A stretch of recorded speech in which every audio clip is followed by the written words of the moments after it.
Hello, everyone. We're live. Brothers World Order with Eric Melendez and Yo, Gino Morgan. Hey, everyone. We just doing random topics. Just talk about anything. That's how the Brothers World Order are going to talk about random stuff. yes. You know, Malik X, Eric Melendez, and me,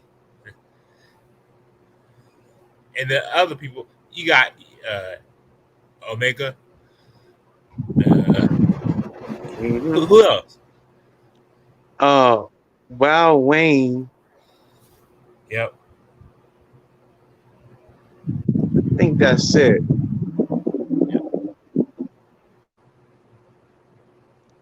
Yeah, man.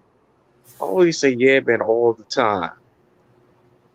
hmm Yeah, man. Like I just said, the mid late 2010s, it did not really happen like that. The beginning, the mid, and the late to now. To now, it got it all, information exposed. Oh Posted. yeah. I have to agree with Pauston on everything. He really knows this guy than we do. Pauston exposed all his secrets, Yep. hmm which is a good thing Oh, who? because Dark Horse? yeah, and he got people whose handicap fights for his battles. Yep. I'm like, ouch, that's gonna leave a mark. I'm like, wow. So he do got control of people that's handicapped than us, who's not very ideological in the head. Yep. So he had to do it to a black person that's like not up there quite like us. Yeah. Because I know it's Bearstown, Cabal, and Scott. And Scott knows knows everything, know about what's going on and stuff, knows about the celebrities and what they've been doing and stuff, and what their next project will be and Yep. stuff. But siding with them, they're also about because I remember 2 years ago, 2019. It was about me. So I claimed that I had called Tanzania about the what he had said on Twitter. If it is hashtag for the culture, and I find that shirt distasteful. And he didn't Yep. say, "Oh, the shirt is not." He didn't say, "Oh, the shirt is racist," but say, "Oh, I find that distasteful." If I got it right, if I can remember, I'm trying to get my memory back. I don't want to say the wrong thing Oh, on speaking for the purpose. culture, I hate when people mock for the culture. Like Lance Montreal be mocking it for the culture. Hey, I ain't be mocking that. You notice that? Yeah, man. And this man, he needs to understand that those guys, because I sent a link. It was a link on a WS channel on YouTube, and it was a Masonic symbolism along with the Confederate flag, and we see that right in front of our faces. And I had said that on the audio clip. Like we see that, like this is connected. This had to be a good connection. It had something to do with one of the other, Yep. one on the other. It had something to do with that. Yeah, that it had that Masonic is also with the Confederate flag and also the laws. Even though they practice witchcraft and rituals and stuff, and it's not uh, a place for African American indigenous Negro people. It's not no freaking place, but they in the brotherhood. Yep.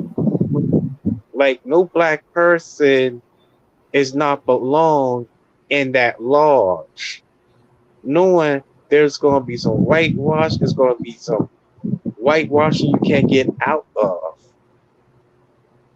You Yep. know, also put other black people down that's not in that brotherhood. You Yep. know, hmm like why you good graces with them, knowing that they really support the Confederate flag, like Robert E. Lee and stuff. You know, then they like whitewash our history that to hide that we're dumb, that this is not true, but we have to be smart enough to know their history. Ain't that a shame? Yep. And I talked to Aisha, right? Aisha on a Facebook call. I told her about Hollywood, that they don't want nobody in Hollywood to support Jesus Christ, which is the original Jesus, which is with woolly hair, flowery eyes, and his skin color like our skin tone, bronze, medium brown. They don't want that at all. I did not even know this back then. I had known this at 31 years old. I didn't know when I was in my 20s, teens, or a kid. Because if I know this as a kid, they wouldn't understand. I wouldn't understand myself as a kid if I know this and Hey, don't Eric, and couldn't I'll comprehend. I'll be right back. Okay, all right, that Oh, I can't. You you want to know, continue talking? yeah, I can continue. Okay. Like I can't gonna compromise what's going on. If I know it and don't know what the exact details are, you see. And also, oh yeah, I forgot to tell you before we went on air. AJ Johnson, they say he died last week, right? Which was on a Monday. Way, way before this wasn't this month. It was last month. It was like a week after Omar Little's death. He died the same day as Omar Little. He died on the 6th and made it public the following week. It had to be like the following week, 2 weeks, and he died at a grocery store. And his nephew was the first one that had found AJ Johnson lying dead at the grocery store. You can say it's natural causes, but it had to be a blood sacrifice. I think Ice Cube and New Line Cinema, because he did that. I already said John Witherspoon. He got John Witherspoon.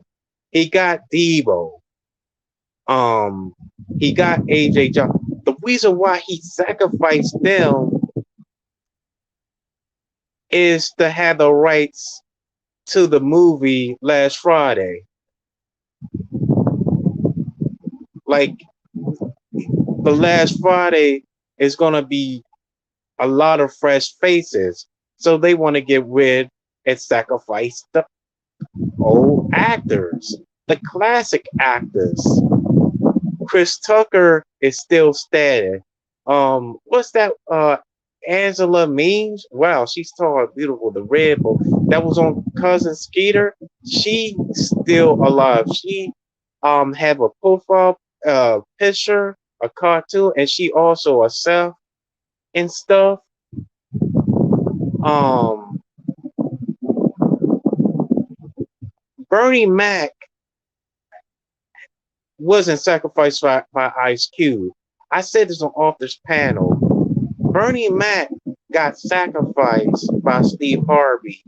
He exposed what was going on in the Cronin lab. He seen, the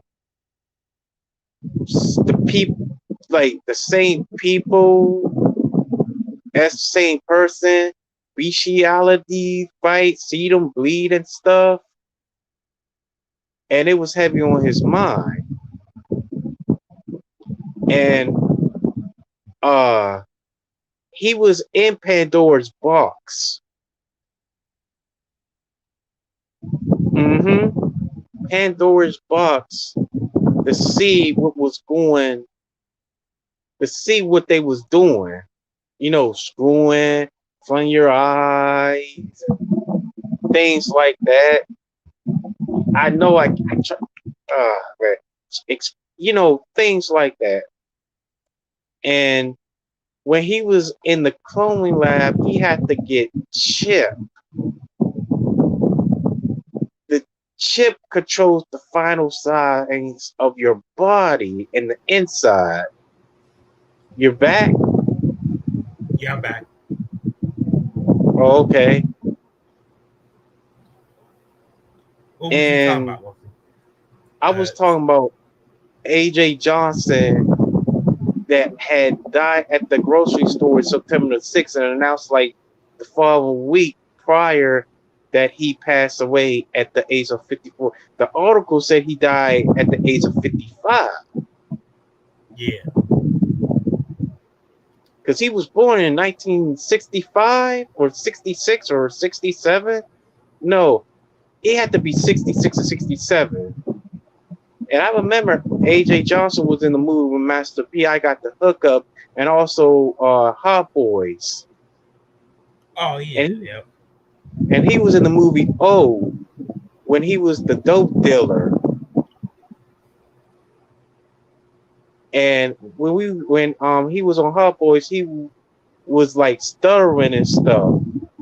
And I remember with Shook the Shocker, he was saying that Pee Wee is I'm suspicious about Pee Wee, and he was stuttering, and Shook the Shocker had like a ticket, and he ran and Snoop Dogg shot him, and it was at the warehouse. And I remember in the movie Friday that AJ Johnson was asking Ice Cube for money. He was panhandling. Oh yeah. Yeah. Smokey out here And taking the shit. Huh? Smokey out here taking the shit.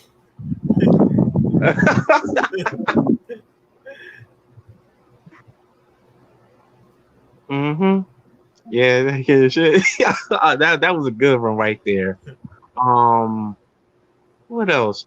He also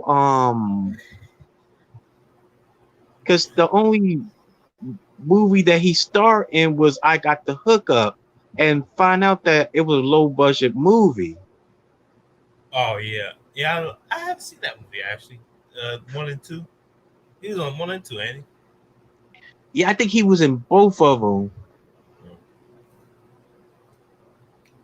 In 1997, I think in the 2010s.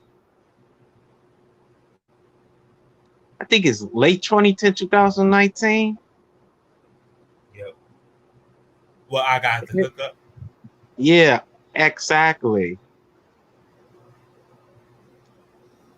Uh-huh. Yeah, absolutely. Yeah, then what else he was on? He was on the Snoop Dogg's video, Dre Day, and also Easy E's video, Real Motherfucking G's. And I remember that when they found out that he was in Easy E's Real Motherfucking G's video, Suge Knight had threatened him and point out a gun at him because he really because Easy had approached him about doing a video because he saw when he did a video uh impersonating him. Oh yeah, didn't AJ Johnson play Easy Yeah, he played Easy E. on Dread Day? Absolutely, he did. Huh? On Dread Day? Yes, on Dre Day. He had talk about it on Fat TV.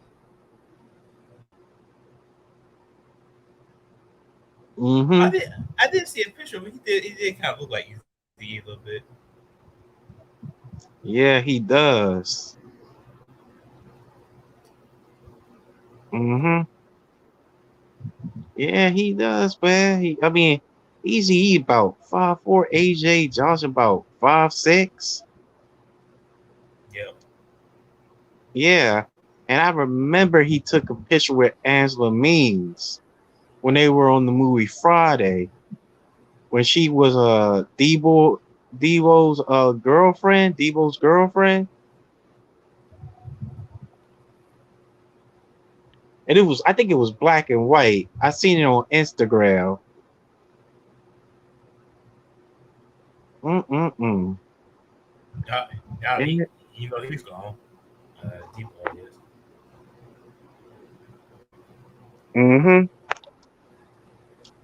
Absolutely. Yeah.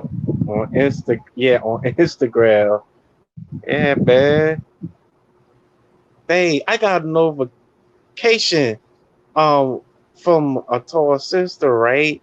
I think it was on another YouTube video premiere was Kelly Price sacrificing clone Huh.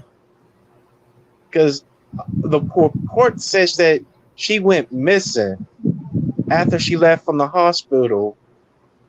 Oh yeah, I heard about that. Uh-huh. And the clone Kelly Price saying about the real Kelly Price is dead because her family members, her parents and sister is passed after um her getting being the real one getting killed and also take her tissue that made a clone out of her. After they do that, I think the clone or Kelly Price is gonna sacrifice her boyfriend to go higher. Oh yeah. Yeah. So the boyfriend is freaking next.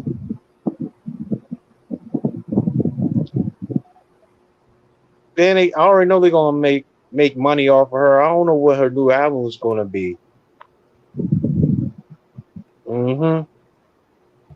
Because I think that woman that's in that picture is not really the real Kelly Price. I think it's the clone Kelly Price. And speaking of that, um, that clones can't think properly. They can't grow hair and they can't gain weight. And they have to have people around them.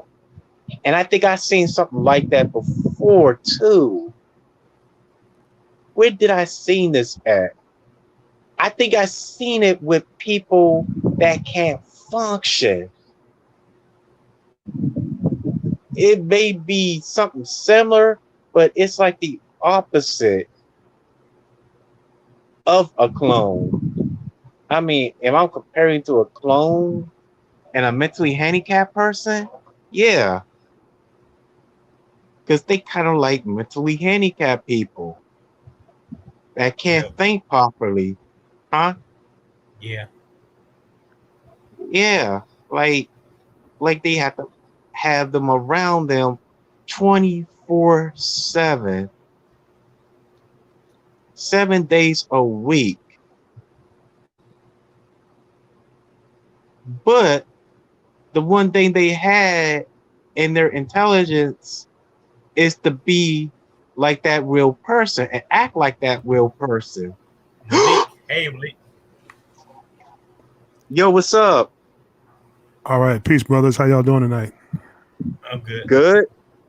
All right. What's up, Gino? It's been a while. It's been good. I've been good working. Yeah, me too. But I'm on vacation next week, so I'm good now. Yep. Mm-hmm. Yeah, mostly Eric was me was talking about mostly AJ Johnson. You heard about AJ Johnson? Oh yeah, he passed away. Yeah, rest in Yeah. peace to that king. Yeah, the comedian died at 55 years old.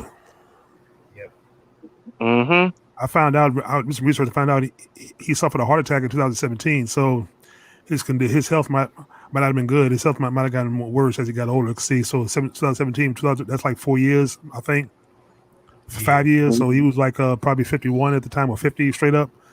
So he might have, I haven't seen anything in the media about the cause of death. I mean, actually, you can look it up if that's if his family allowed that information to be divulged.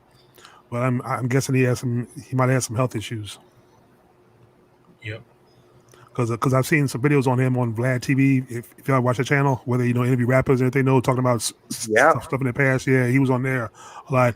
I could tell probably, he might have been done some drinking, probably done some drugs. I'm not saying I can say that's for sure, but you just never know. Like I said, see, even actors, even if they don't get it big, they still live that kind of fast life where they probably partied a lot, probably smoke some weed. Who knows? Oh, yep. Yeah, Mm-hmm. so see me, I don't drink or smoke, so Right. Absolutely. I drink every once in a while. But I don't drink at all. I mean, when I was real little, my dad used to drink beers during the football games. Yeah. I always saw all the beer commercials, and I was kind of curious. So he gave me like a little swallow in a cup, like twice. I swallowed it down. I didn't like it because it had a after it tastes like soda when you first swallow it, like ginger ale soda. Mm-hmm. But when you swallowed it, It's real. it tastes like ginger ale with Tylenol aspirin crushed in it. That's how it tasted to me. So it was kind of after bitter taste. So I didn't like it. So I swore I would never drink. So and I didn't because like I said, see, because my dad gave me that swallow to see what it tastes like. It's kind of like if your taste buds don't like it, then you wouldn't do it in the first place. Because some of the kids, when they grow up, they get around friends, they start drinking beer and liquor well before they're 18. yeah. So Hey, you tried to like I said, smoke before? I had a white best friend growing up. His mother had a friend who had a son, and they kind of got a. His name was Doug. They got her together with his son, and the thing is, after school, he would go over his house after school, and the parents would be home. It was this kid that got him into drinking. I mean, they would get into the cabinets, they'd be drinking hard liquor, and then Doug started buying 6 packs, and he would hide them in the woods. He bought like 6 more liquor bull and all kinds of stuff.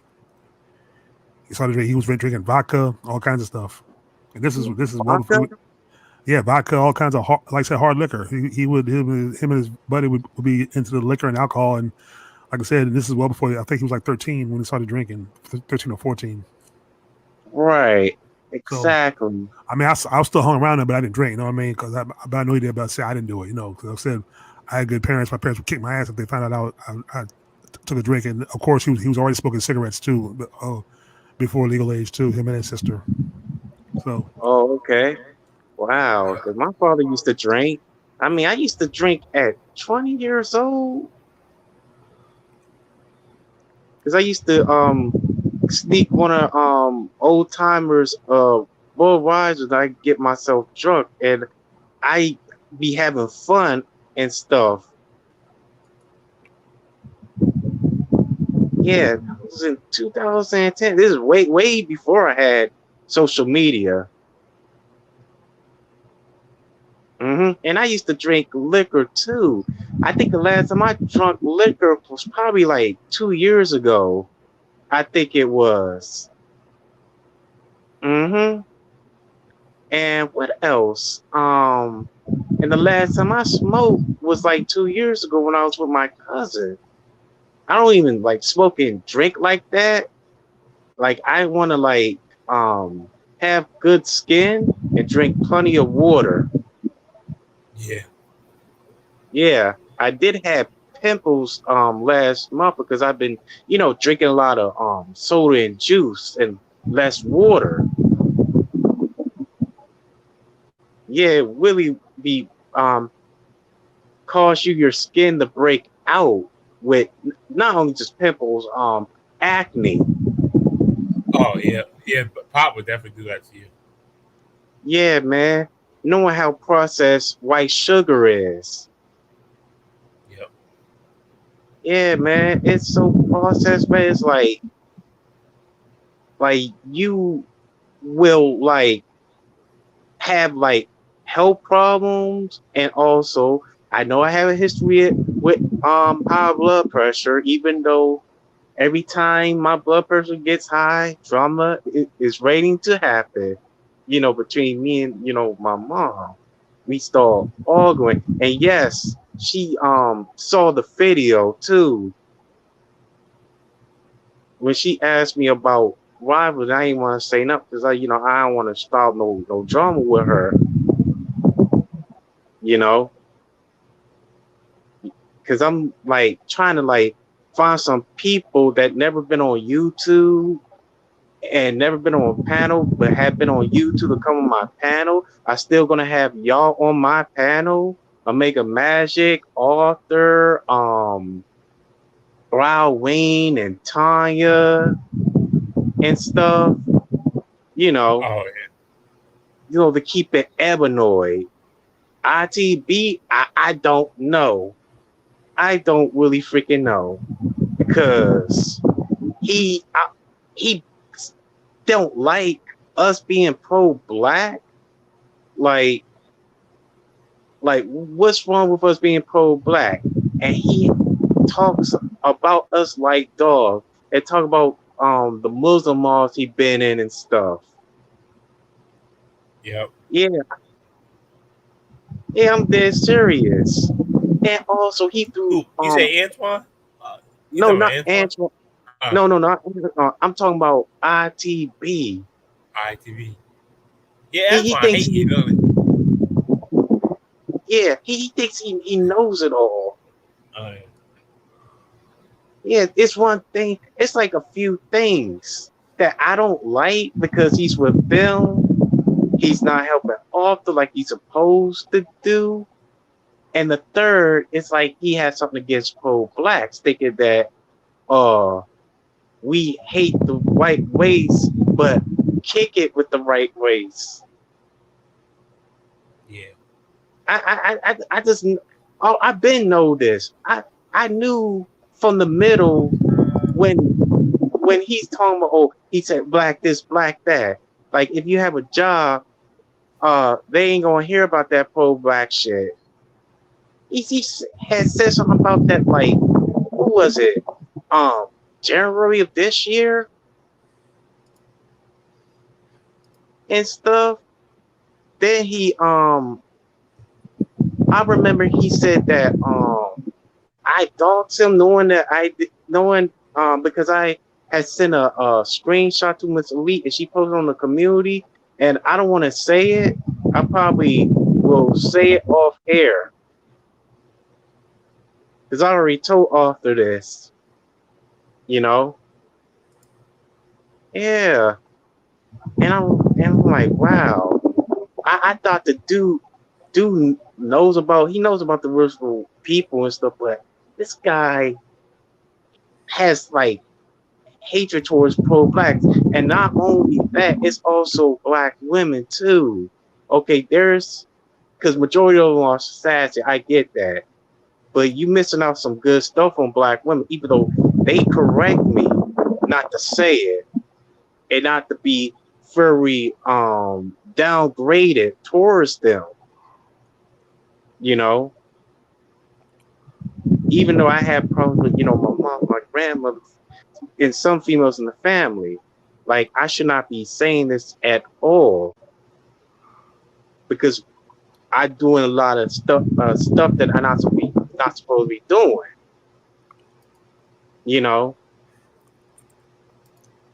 yeah. I mean,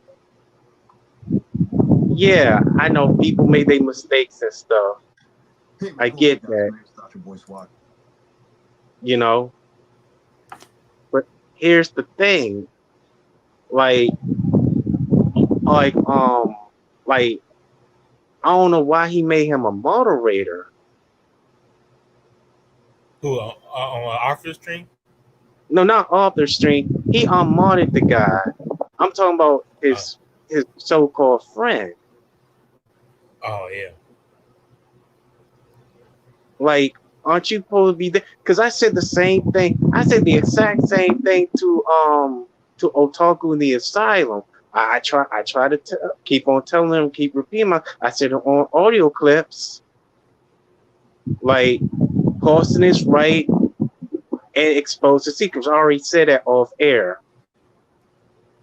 Like, I remember a time, I think my mother had told me this.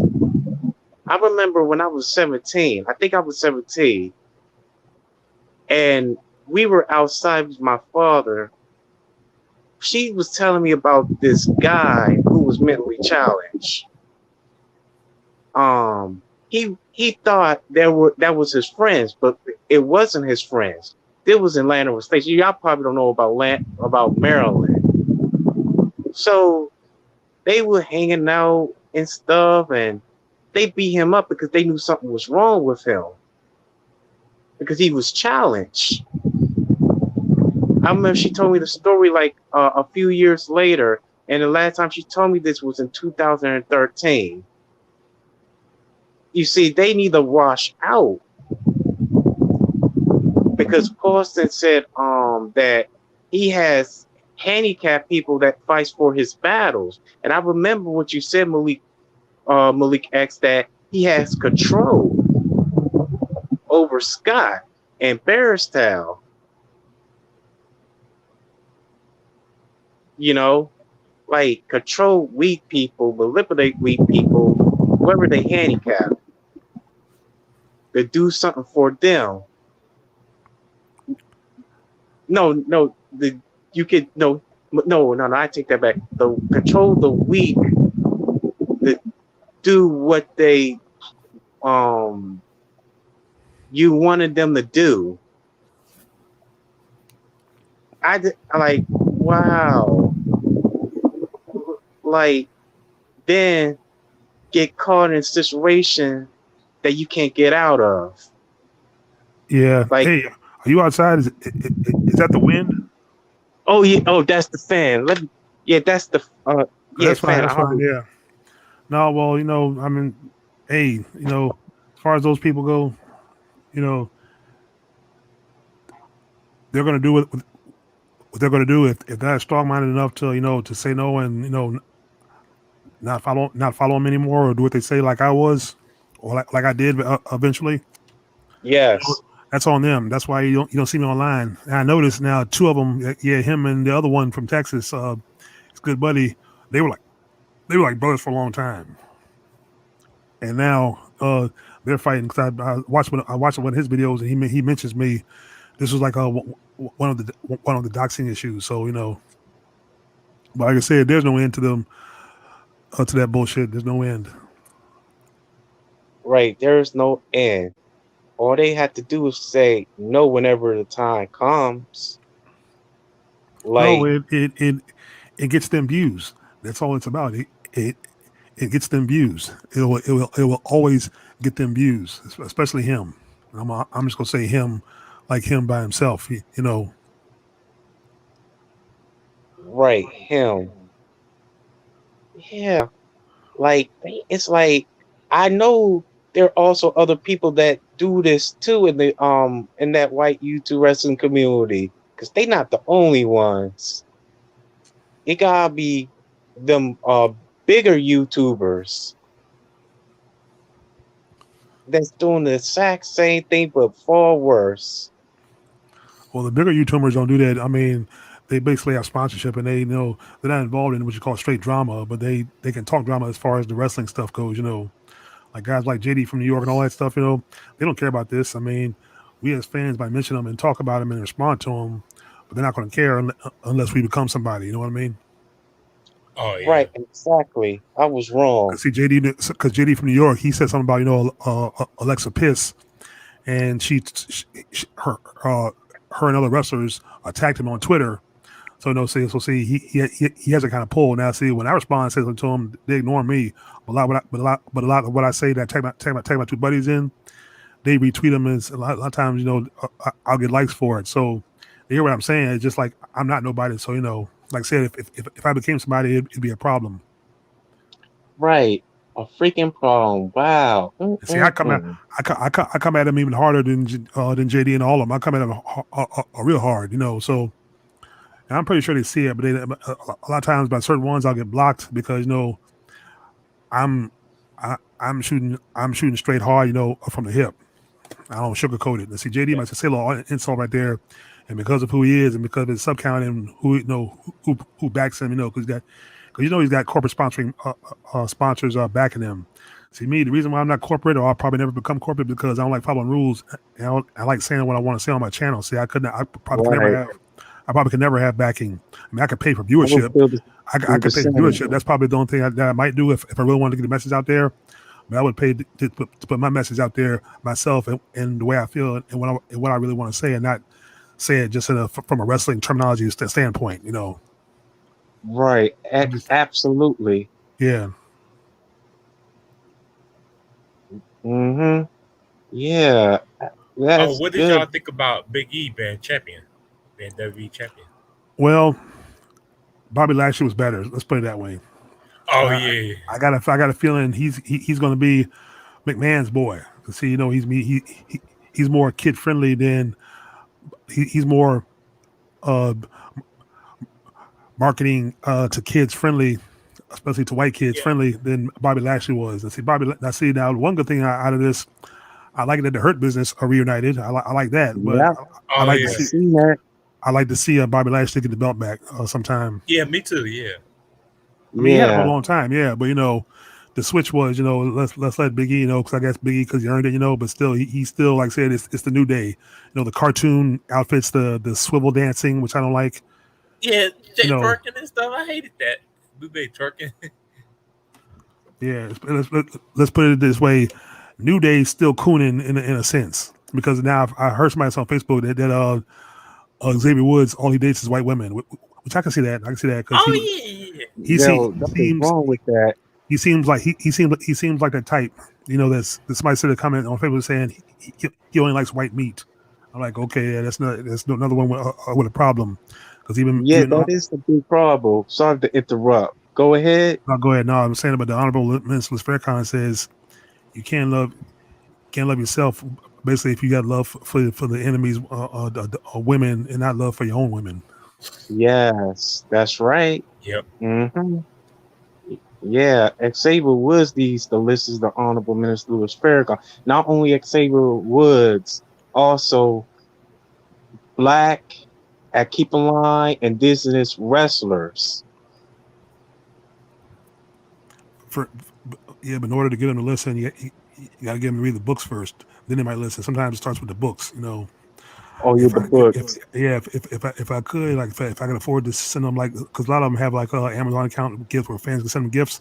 I would send every black one of them. I would send every black one a copy of "Message to the Black Man" by Elijah Muhammad. I'd send them that gift. Now, whether they accept it or read it, that's on them. But if yeah, so that'd be the first thing I would send to Xavier Woods. Yeah, absolutely. I mean, Tanisha, she's black and beautiful. Don't you see that, Xavier Woods? Even though she's going through a whole lot, and she was in a court hearing yesterday on the Zoom call. They put a court hearing on a Zoom call. Okay. I think something should be kept private, but okay. Oh yeah. Remember, I sent y'all the video. Yeah, I think I saw. Yeah, I see. I didn't click on it yet, but I remember. Yeah, I watched a piece of it. What it is, my phone. I had to renew my phone membership or my phone bill for the month, so my high-speed data wasn't working for the most part. Even when I logged into Facebook, everything was very slow and it wouldn't work. So it's working now because now I had to, once the money went through the account, I had to power off the phone, refresh it, and then it's working again. So, see, Oh, okay. I have limited phone data since my phone set up since my phone or my phone company or the kind of phone system. I have the prepaid system, so I have a limited amount of high speed data. I mean, I can buy more to add to it, but it's still limited. Oh Oh, yeah. okay. Still limited. Oh, okay. Yeah, man. I mean, nothing's wrong with interracial dating, but there's some stuff behind it. Mm-hmm. That you need to be aware of. That goes to any brothers. Mm-hmm. So Xavier Woods said he loves white meat. So two things that had happened to him.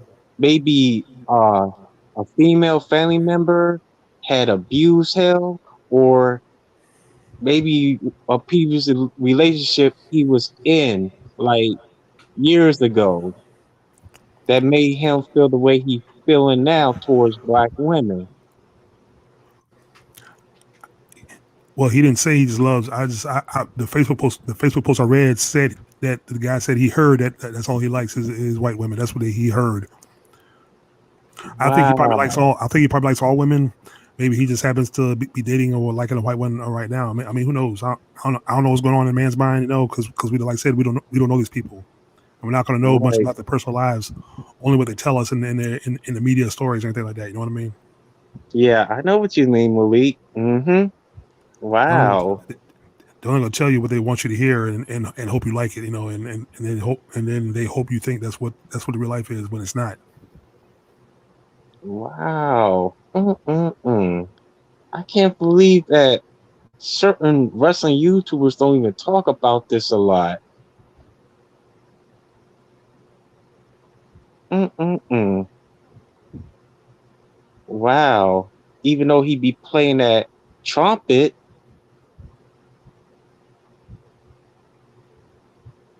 Mm-mm-mm. Seeing is believing. No, I think also the other reason why black brothers get caught up in dating the slave master's daughter is because they get the fame, the notoriety, and it's because of the anime that they get the fame. Because see, like I said, one of the videos I just shared on Facebook with Farrakhan's teaching is about you. Even though you're trying to put forth the effort to get where you want to in this country, this world, and fame, you're giving up basically a big part of yourself. You're giving up, That's the right. essence of yourself. I posted the video. I think you might have seen it. Yeah, I seen it. I reposted like 3 or 4 today. One of them is a good one. Like I said, it's about giving up. It's like even if you become a rapper, you get the bling bling, and like if you want to tell your story, they say no, they don't. That's not right. They want you to tell something dirty. So the more dirty you are, the more famous you'll get. But you can't be real. You can't be true to yourself and let everybody know in the world who you really are, because you got to compromise yourself. So Compromise. as with all fame and fortune, whether it's sports, hip hop music, or show business, and of course wrestling, half these brothers, I think, but basically all, especially in Hollywood, all the brothers are compromised because if you notice, half of them are married to white women. Cuba Gooding Right. Jr. is And married Oh to a white yeah. woman. This R&B singer Seal, who's very dark skinned, married to a white woman. You know, they don't give a fuck about the black communities. I mean, as long as you pay and go see the movies, that's all that matters. They make them black movies, yes, but they don't give a fuck about the black community. They know black people are going to go and watch that. So that's why And I even think to a certain degree now, I even think Ice Cube has been compromised. Queen Latifah definitely is damn sure been compromised because years ago when she was rapping hip hop, and now today I've seen her in commercials advertising makeup products that you usually see white women or white models, actresses advertising. Queen Latifah advertising like for lipstick brand or hmm this brand. So I think Queen Latifah has long been compromised. So so basically people say crossover sold out, but it's compromised. yeah. That's why I Wow. I call it can't compromised. Yeah. believe So it. see and think about it, is I was a big fan of Queen Latifah. I got like 3 of her old school albums on my iPod. I got, I mean, everything I've got basically I downloaded, because I I paid for some years ago when I was paying, and then even after I downloaded it, I paid went and bought it anyway. So I wanted an actual copy. But most everything I downloaded. I've got everything stored on 2 terabytes, 2 computer terabyte cartridges. So, like I said, the iPod I got is 20. It was 256 gigs, so I got like 22,000 songs on there. Absolutely. And another thing too, because I talked to Aisha, the girl that I friends with on Facebook. I sent a live, the video on her Facebook page. I told her about Hollywood, that Hollywood don't want to represent Jesus Christ, the original Jesus. Oh, They of want course. to worship Satan. Yeah, and Jesus Christ was a black man.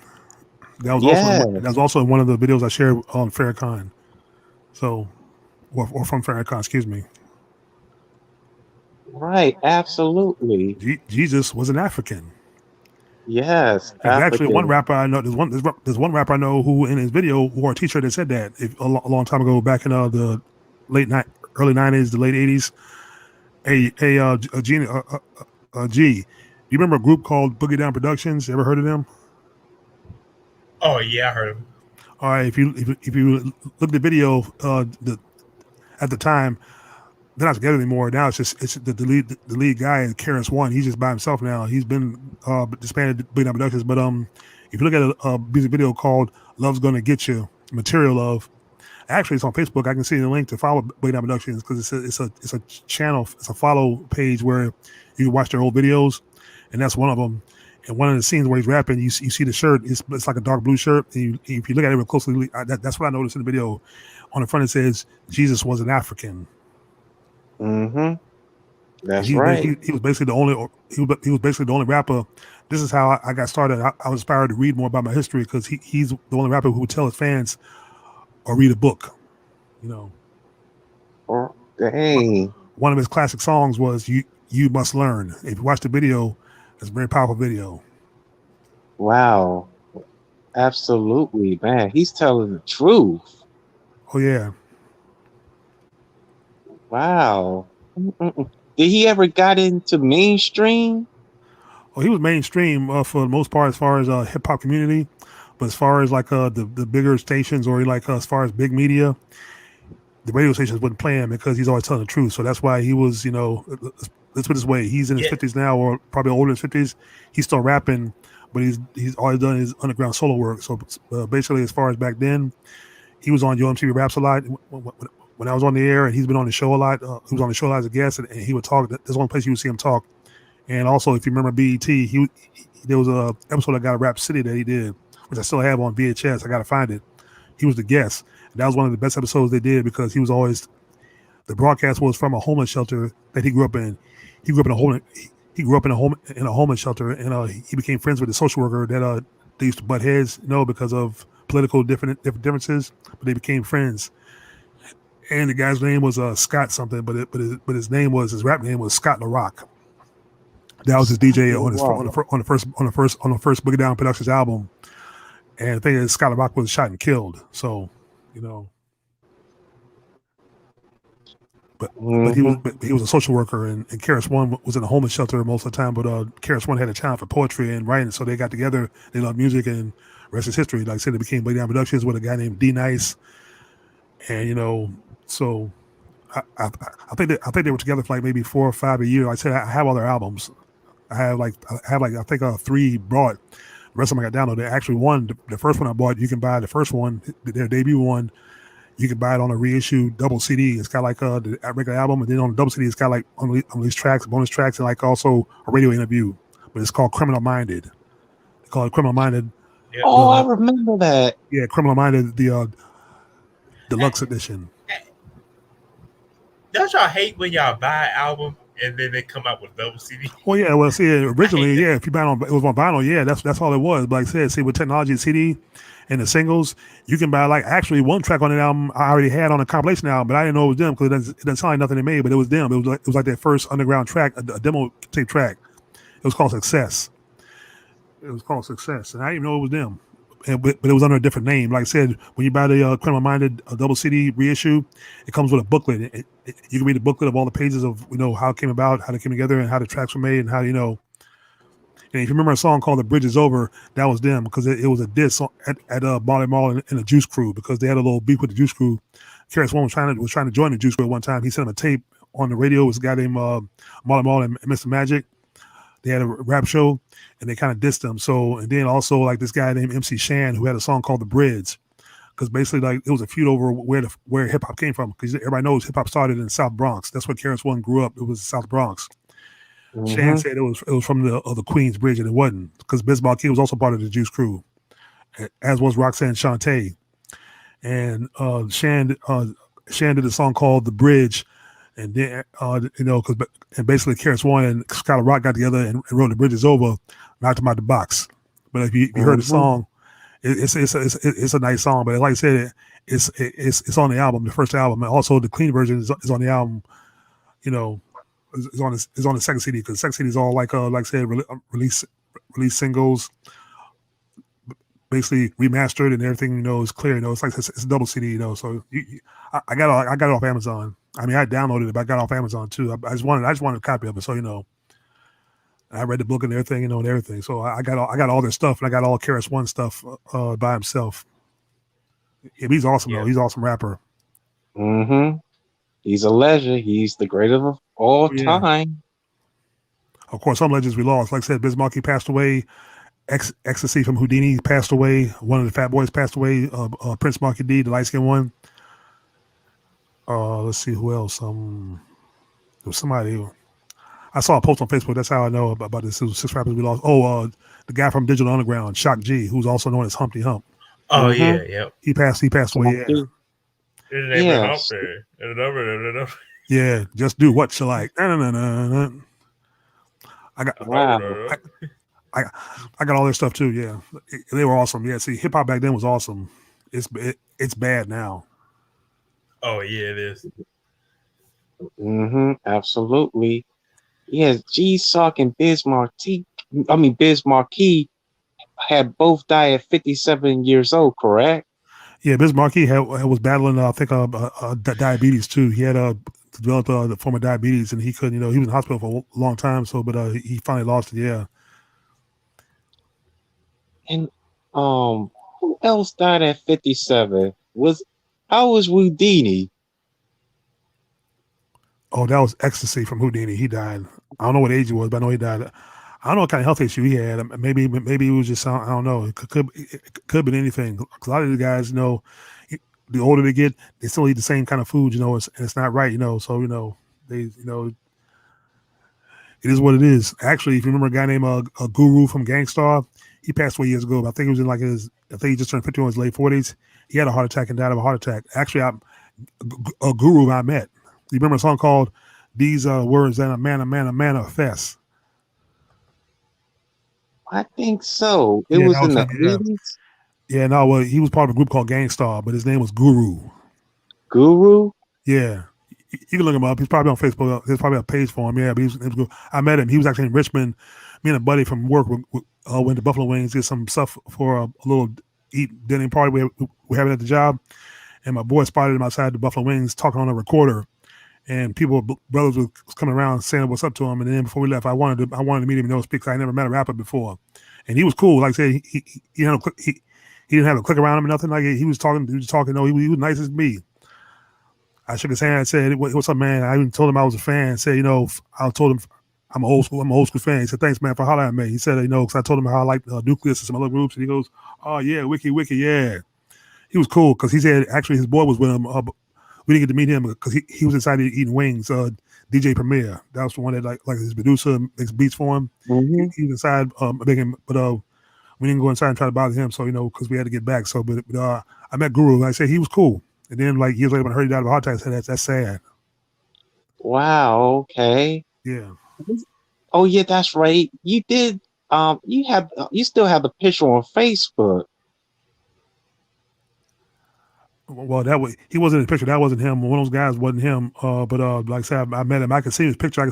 If he has a page on here, I can link out to him. And like I said, I got the one album I got the one album on my iPod of his stuff. That's his best album. Like I said, also I got two compilation albums he did of albums called Jazz Mataz that he did, the first two. So I got those. Like I said, no, but he was cool though. He was nice. Oh, okay. I He heard was Biz a Markie nice nice too. guy. I know a brother who met Biz Markie because he was out and about. And he was approachable. You know what I mean? Because he didn't mind if you approached him. Like I said, he wasn't stuck up or nothing. You know what I mean? He was cool. Oh, okay. All right. Biz Markie was a part of the Juice Crew though, so I don't think him and KRS-One were too good of friends. But I don't know. I don't think Biz Markie had anything against. But like I said, all those years, and I never saw Biz Markie and KRS-One take a picture together. So maybe there was beef between them because of that. Oh, okay. Wow. All right. That's one problem. See, hip hop, KRS-One, a lot of them, they probably don't teach unity, but you need to start beefing among yourselves too. So you see, rappers shouldn't beef. Now, there was one rap beef I remember. It was that these two guys used to battle, but it was all in fun. It wasn't serious like it was when it came to the hardcore though. They didn't rap about shooting each other, But it was LL Cool J and Kool Moe Dee. Oh, yeah. I remember that. Yeah, they had now their songs were clean, but it was some good tracks between both of them. I mean, it first started off with I think Jack the Ripper, Kool Moe Dee retaliated with Let's Go, and then you had Till the Break of Dawn, and then Kool Moe Dee did a Death Blow, and I think there was some other tracks in between there. But those are some of the best tracks of these guys. And the thing is, Kool Moe Dee, who's on there was a show on BT years ago called Video Soul, hosted by Donnie Simpson. Mm-hmm. And Kool Moe Dee was interviewed on there, and he talked about it, and he said some people from the media. They were at like a function, and some people in the press said, "Would you take a picture with him?" Both people had asked both of them, and they said, "Yeah, sure." They took a picture and shook hands. The thing is, people rushed over and started snapping pictures, and then both of them walked away and started laughing. So they squashed it after a while. Thing is, LL Cool J, as you see, went on to greater heights. Or Kool Moe Dee stayed true to hip hop in himself. So if you look at it, LL Cool J has long also been compromised because. Even Kool Moe Dee said it in one of the songs saying, "You used to be a rapper, turned into a businessman." Wow. Look at this. LL Cool J at one time years ago, LL Cool J hosted the Grammys, if you can believe that. And I remember he did the eye thing like this, only on CBS. That's fantastic. Yeah, that's a symbol. Yeah, that's a pagan. That's a Illuminati symbol. Yeah. But here's the thing, yeah, you're right. Yeah, like I said, I think he's been compromised because you notice he doesn't rap anymore. Also, because he's been doing he's been acting. I mean, I haven't seen him in commercials, but he's gotten the money. He became, like I said, he became a businessman. And I think he's left his boys behind a long time ago. All of his associates in hip hop, I think he's left behind a long time ago. So I think he's compromised too. Wow. Actually, I've got Roxanne Shantae's 2 solo albums. And in one of them, she actually disses Queen Latifah and a couple others because, like I said, she basically she's going after the sellouts. Wow. See, this is what Farrakhan says. Once you sell your soul, you almost can't get it back. I mean, you can, but with all the money that's thrown at you, why would you want to? That's to me that's the evil. That's the root of the evil. The evils of money. Yep. Yes, it is. All evil, and they do freaking witch rules and witchcraft. Evil, evil, evil. So but like I said, but like I said, it is what it is. It's on them. It's all on them. Yeah, man. I mean, cannabis is not doing neither of those things. Oh yeah, I remember cannabis. Yeah, cannabis actually had a few with LL Cool J, and like I said, cannabis, you don't even see no more. He had some rappers that came out, they were just out like for a temporary amount of time, then they disappear. Of course, they resurface. Sometimes on social media. Sometimes they go behind the scenes and become producers and this, that, and the other. Or sometimes they're just gone. Like there's actually some old school rappers I follow on Instagram that are on Instagram that go live and like DJ and play music and everything. These are guys that were out back in the 80s too. Like you remember Kwame and The New Beginning? I think so. He was rapping that wore the polka dots all the time. He's on Instagram. Also, the fresh Will Smith's boy, DJ Jazzy Jeff. He's on Instagram. I saw him. He was actually live last night, doing some DJing show. Oh yeah, uh-huh.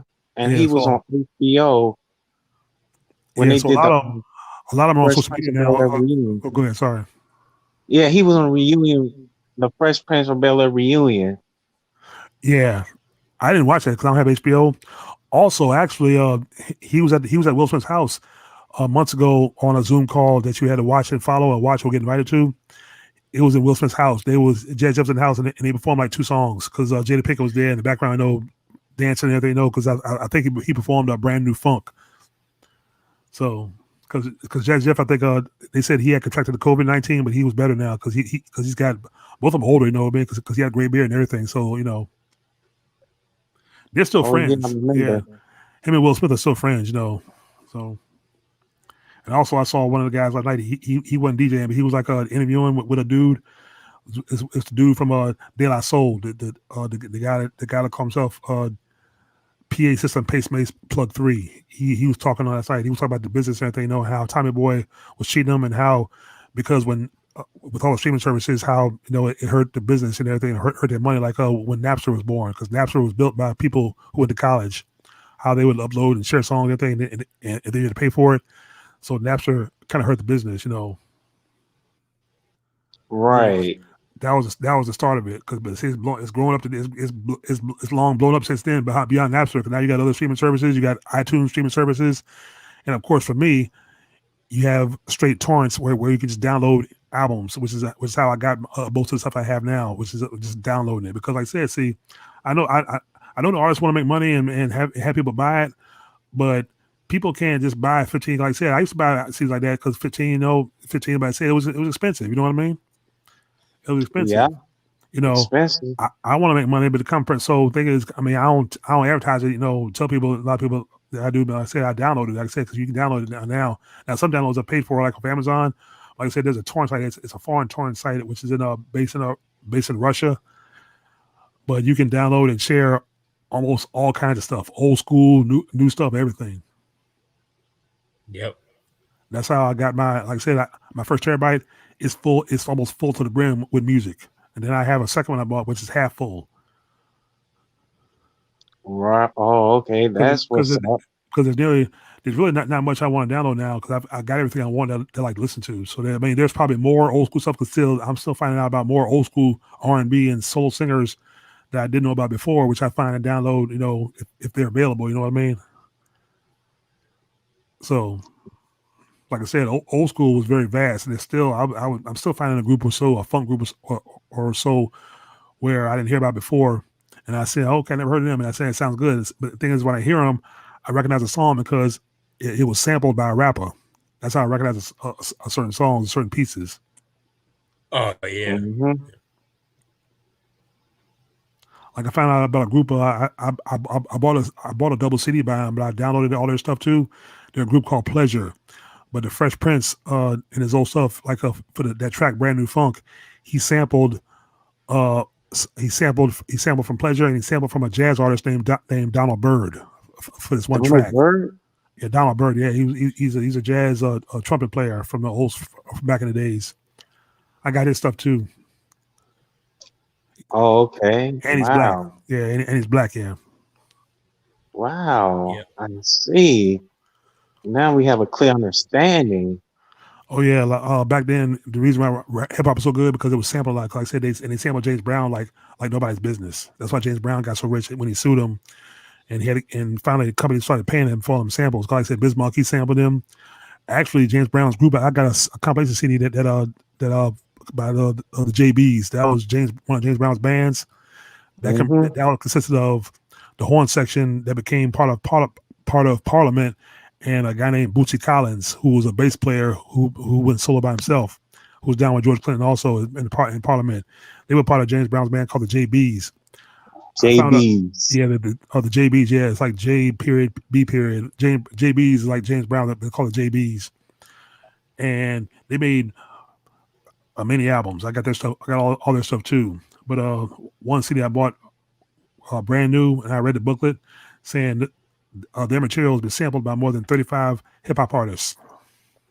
35? Yeah. Oh my freaking goodness.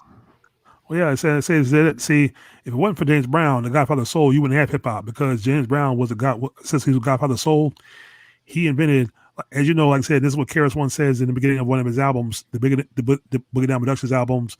If you get an album or download an album called Edutainment in the intro track, he says black people have created every form of music out here, which is true. We invented rock and roll back in the doo-wop days. Remember rock and roll, Chuck Berry, et cetera, and all them people. When it was Yeah. 50s, Chuck Berry and you had the doo-wop singing groups. That was rock and roll. That was us. And even when we played instruments, we had our own. We had our own rhythm and blues style. But like I say, rhythm and blues turned into or it was nicknamed rock and roll. If it rocks and it rolls, rhythm and blues. That's where it started from. We invented that. Of course, the white man came along and turned it into that acid metal bullshit that we saw years for years in MTV. It came into that. Basically, actually, it came from the blues. It started with the blues, then it became rhythm and blues, a little speeded up. Then that's what heavy metal was. It was blues speeded up because you had Muddy Waters and all them people. Because like I said, the Rolling Stones were inspired by Muddy Waters because Muddy Waters, one of Muddy Waters' songs, Rolling Stones. That's how they came. If you watch a movie called Cadillac Records, Cedric the Entertainer's in it. It shows the actors, 5 white actors playing the Rolling Stones. They were just coming to America. And he says, Mr. Waters, you inspired us to get together. Our group was named after one of your songs, Rolling Stone. And it was Rolling. I knew it was Rolling Stone. Actually, there was a couple of actors that was in. That was some white actors that was in the James Brown biopic. The guy that played Black Panther. He did a James Brown movie called Get On Up. They would have rolled. They were also the Rolling Stones. So, but anyway, from that, after blues, James Brown came with what's called the funk. The funk, the upbeat funk or soul music. And from there spawned all the funk bands, JBs, and then of course, like I said, when George Clinton came along, he picked up the horn section that James Brown had, which was Maceo Parker and two other guys, Fred Wesley and another dude. They became Parliament. Then you had Ohio players. You had Slave. You had, like I said, Pleasure. You had all these other funk bands that were just out there, just doing their thing. And then eventually, when that got compromised, I think a little bit by that's when hip hop came. So that was the next level. It was hip hop. And even Karis One said, hip hop is the last voice of black people out here. So, but like I said, a lot of the hip hop they sample from James Brown. I mean, they don't do it now because that's all been played. That's all been everything has been sampled already. So they got to come up with something else. But like I said, not knocking them, but it was awesome. Like I said, but that's what it was hip hop that led me back to James Brown. I knew who James Brown was, but I never had any of his stuff. And one day when I was at the barbershop, I said to people, I'd heard of him, but I never liked anything he made because I didn't like the scream and everything. And then they were about to throw me out the barbershop, but it was like all in fun. I went to the store, bought my first James Brown double CD set. I listened to it, and it also came with a booklet, and I became a James Brown fan ever since. So I got all his stuff now. I put on my iPod everything I like by him, but my favorite track by James Brown is Soul Power. And we listened to it, and as I was listening to his music, I recognized 2 songs that had been sampled from rap song. I said, "Oh, so that's where that came from."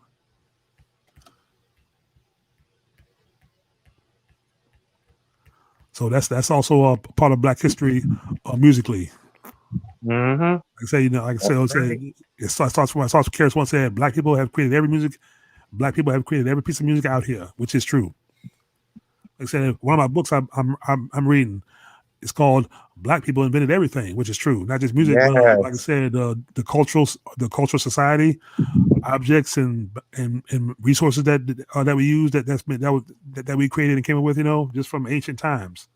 Talking back in Egypt. So Yep. Ancient times. I mean, so most of it's been compromised now. So hey,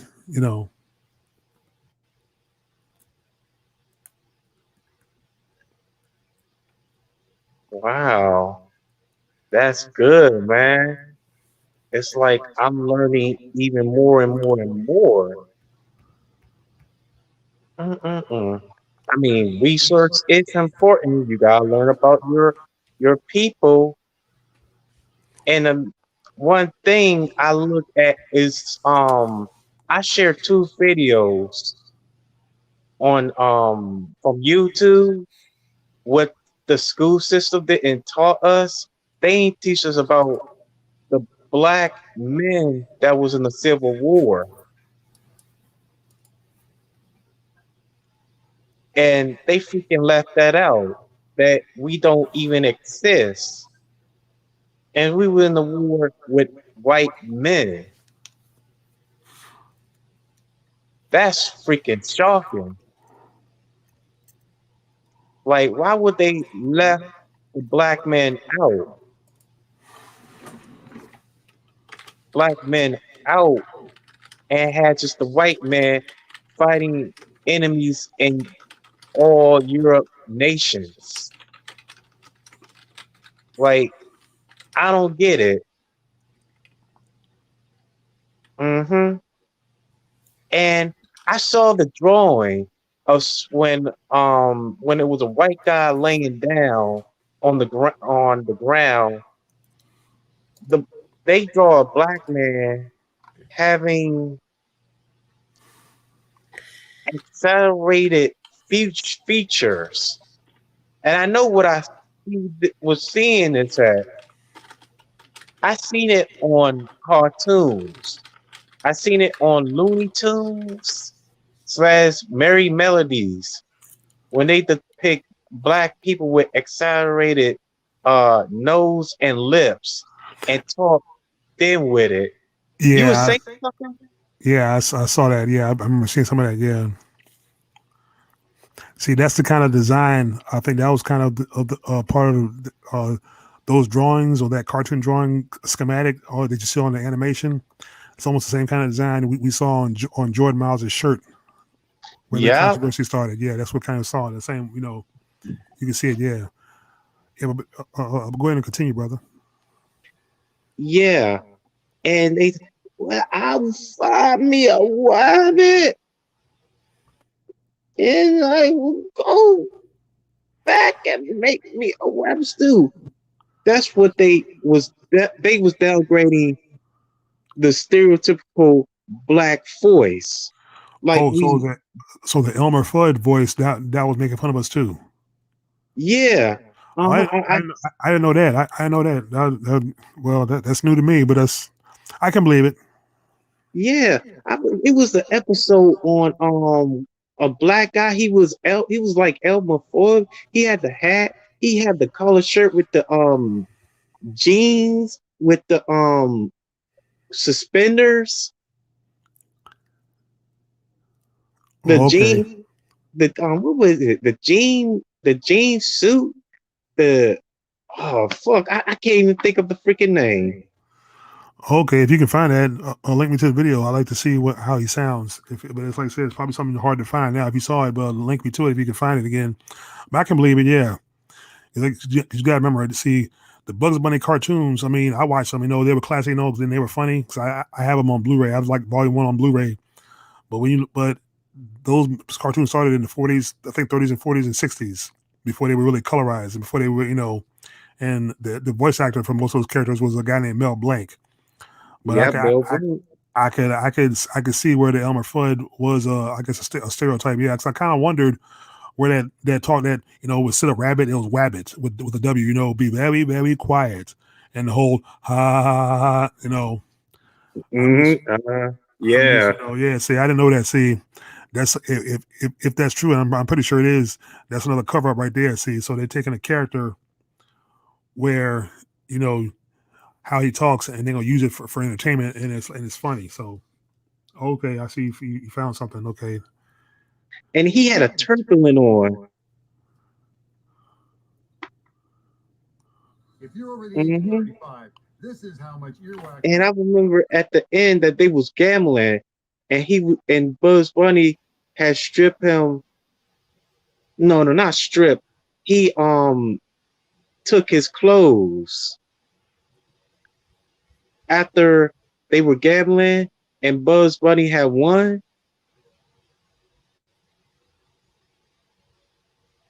Yeah, man. And I would also remember Tom and Jerry. It was an episode with man, I forgot the woman's name. She was looked like a mammy character, I mean, a mammy stereotype, and Jerry had calling the truck, the had like black choco all over the basement, and the house was collapsed, and the stuff was still there, and she was out. She was waiting to see who it was and what happened, and she said, "Tom, is that you?" No, no, no, no, no. She said, she asked, uh, no, no. She said, "Is that you, Tom?" Or something, something. Have you seen it? No, she said, I remember. Have you seen a cat? No, man, I ain't seen a cat. No way, no how. No, man. With the black face. Yeah. Hey, look. Hey, yes. Okay. I see. Look, the link you sent me. I see what you're saying now. See, it's before Zelma Fudd, it was a black dude with a funny hat on and suspenders, and he's got a black face, but he's got like white big lips, and he's carrying a gun.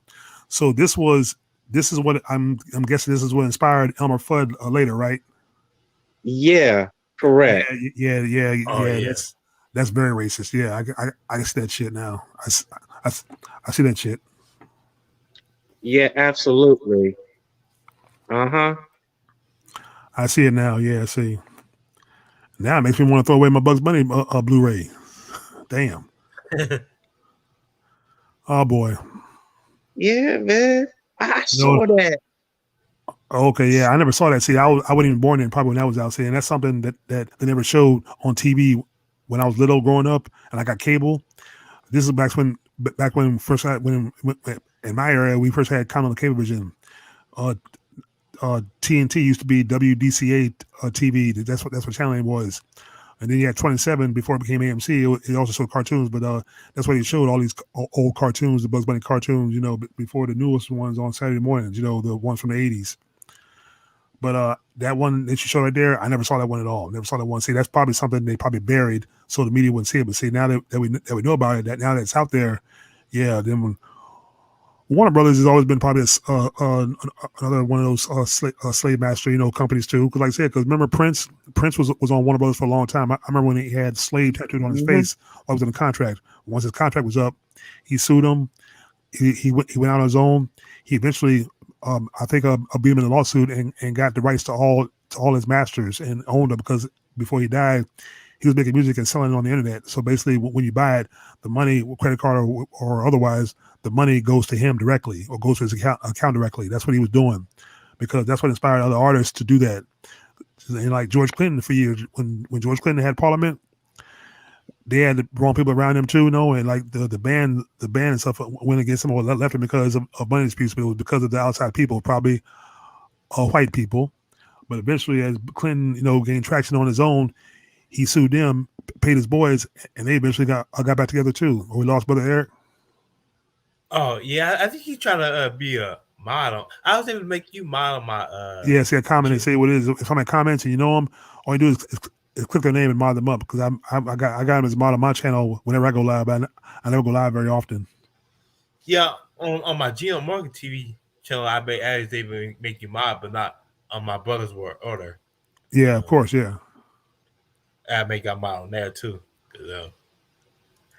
because that's when most of the comments, the mean comments came. Oh yeah, over here in the private conversation, he said, be right back. Okay. Yeah, it mostly came from the Brothers World Order where all those comments came from. The mean comments. Because Oh, he's back. Yeah, cool. Okay. Yeah, I'm back.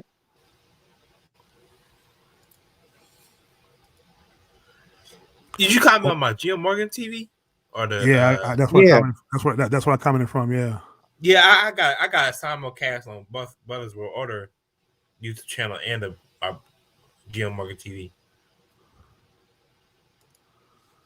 Yeah, I subbed your channel, Gene. Let me find Brothers World Order channel. Yeah, that's the channel I have with us together, all of us.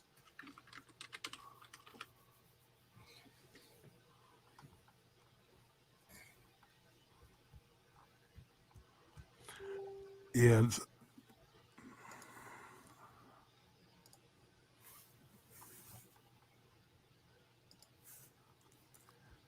Anyway, yeah, I'm on vacation this week, so I got a. Oh yeah, I'm on sub to this channel too now. Anyway, yeah, I'm on vacation this week.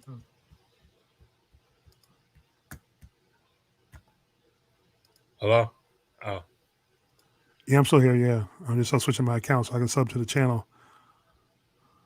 I'll try to sub. I'm gonna try to make Eric the mod on my channel.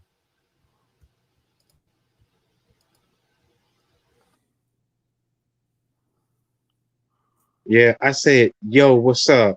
Make me a mod. 4 dislikes. Wow. And we got enemies while we was talking. This guy, Brandon Anderson, said for the gayness, for the fuckness, and the emojis, the cucumber, the soccer ball, basketball, and also the biggest bastard. Shut the fuck up, Eric, and go fuck yourself, Malik, and you and your Dawson crap. Hey, come on the biggest show if you and Malik can get the truth bombs laid on you. Bad Fox X, Eric Melendez, pro blacks can suck. Malik still lives with his mom, yet he tries to hit on women for real estate harassing them. Give women their personal space. Why don't you? Malik X kiss Eric. Make out with your steak daddy Malik. The Scorpion Okay, Death now, Drop. yeah. Hey, look, you're not gonna read that. See now, what you need to do is ban these jackasses, or I'm gonna say crackers, ban them from the chat. That's why, especially the ambiguous jackass, Yeah, the man. biggest retards. So, Yeah. see, look, Uh-huh. I want to say to Hero Shakraka, don't you got anything better to do? And ain't it past your bedtime? See, you don't like us, but you watching us. Oh, and since he likes to take my face and put it on his thing and make fun, I think two can play that game. Oh yeah. Do that. Yeah, hold on a second.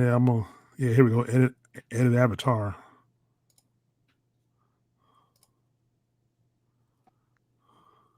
Yeah, I'm smiling real hard. I got Malik. I got you as my model. My Jim Morgan TV. I got you as my model. The Buzz will order. Eric. All right, good.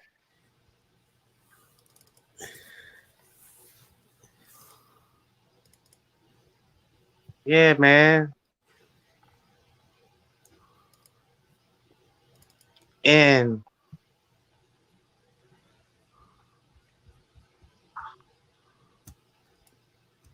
oh, yet the media lies, Malik. Black supremacy is no better than white supremacy.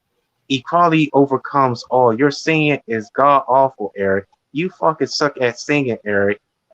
Equality and unity is pure justice. The biggest bastards, exactly. Separation, segregation, and socialism is injustice, along with dictatorship and communism. The biggest bastards. I don't know. I know, right? Antifa are radical left extremists, believe. Left, she's the go either way, even in movies, Chicago, and Stranger Than Fiction. Queen Latifah is the go either way, even in movies. Yeah, he would say Chicago, that. Yeah, he would say that now that she's crossed over. Now that she's like I said, been compromised. Yeah, he would say that. yeah, even Stranger Than Fiction. Queen Latifah is the. Oh yeah, that's Ferrari said that. Well, he's wrong. Jesus wasn't no. I have to put it. Yeah, Jesus Jesus was was Middle Eastern. African. No, I don't think he was Middle Eastern. He was straight black. He was straight African black. Because if he knows his Bible, the one thing the Bible couldn't whitewash is a lot of the Bible takes place in Egypt. And where is Egypt? It's in Africa. And what color were people in Africa? They were dark black. Yep, dark black. Yeah, man. I understand that, Antoine and Brandon. And you too, Carl Winslow. I have to put him out there, Gino. Yeah, man. Like it's like they want to hear this. Like it's like Oh, here we go. Hold on.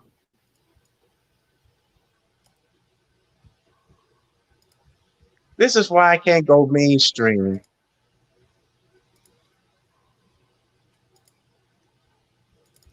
This is exactly why. Because they want me to shock and jop, and that's what that dude was talking about. Yeah, most of the comments came from a Brothers War Order channel. Mm-hmm. Yeah, man. Absolutely. Even Omega knows this. And I know Omega, if he goes on mainstream, he will outshine them. Omega Magic, not Omega Red. And I can't believe that they were snickering and laughing when I was showing them Yaku and the original Abraham Lincoln.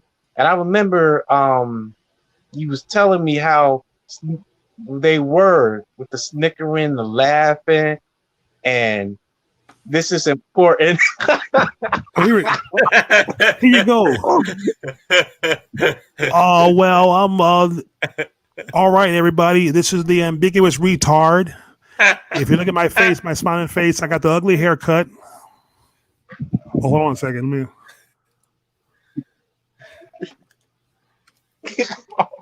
A case of his own medicine.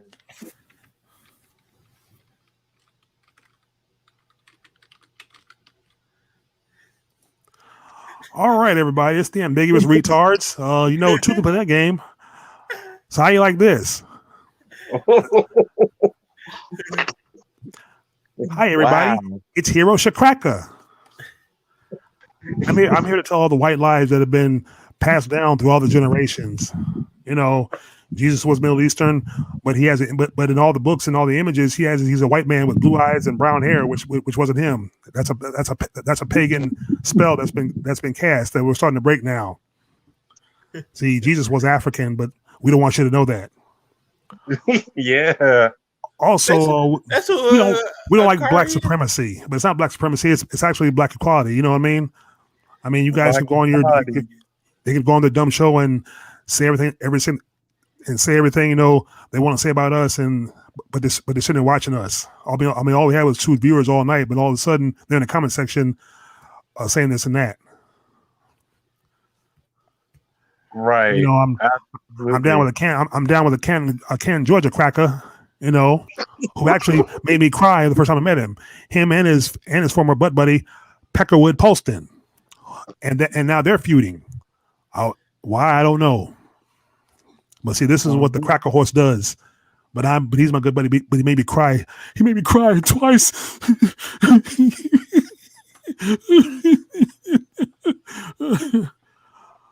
Oh boy. So here's your cracker, right back at you. Oh yeah, he will be crying. See, this is the face even a prostitute could love. I couldn't buy a prostitute with this face. Yeah, you love him so much. And I can't get laid. Yeah, the only way he could get laid is wrestling otaku.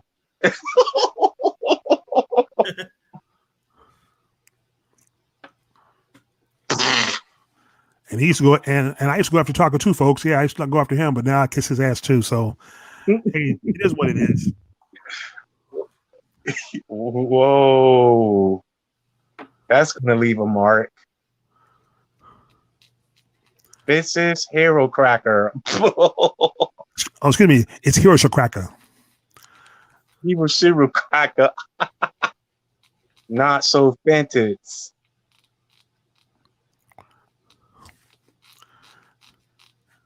And funny thing Yeah. is, and funny thing is, I'm always on here, but I never see Malik on here. He does the same thing. He ignores us, but I still go after him anyway. Well, well, buddy, two can play that game, and every time you use mine, I'm gonna use one of yours. Oh yeah. I can throw it How right back you in your like that face. now? And like I said, Mhm. guys, this is an ugly motherfucker. Yeah, I know. Like, I mean, when you look at his face, it makes you wish his mom had kept her legs crossed. You know what I mean? yeah, I know. I know. I understand. Yeah, man. Marking the nation and marking Malik Omega and Arthur and Deku and Perfection. Oh, I got a better. I got better. I got something that's better for him.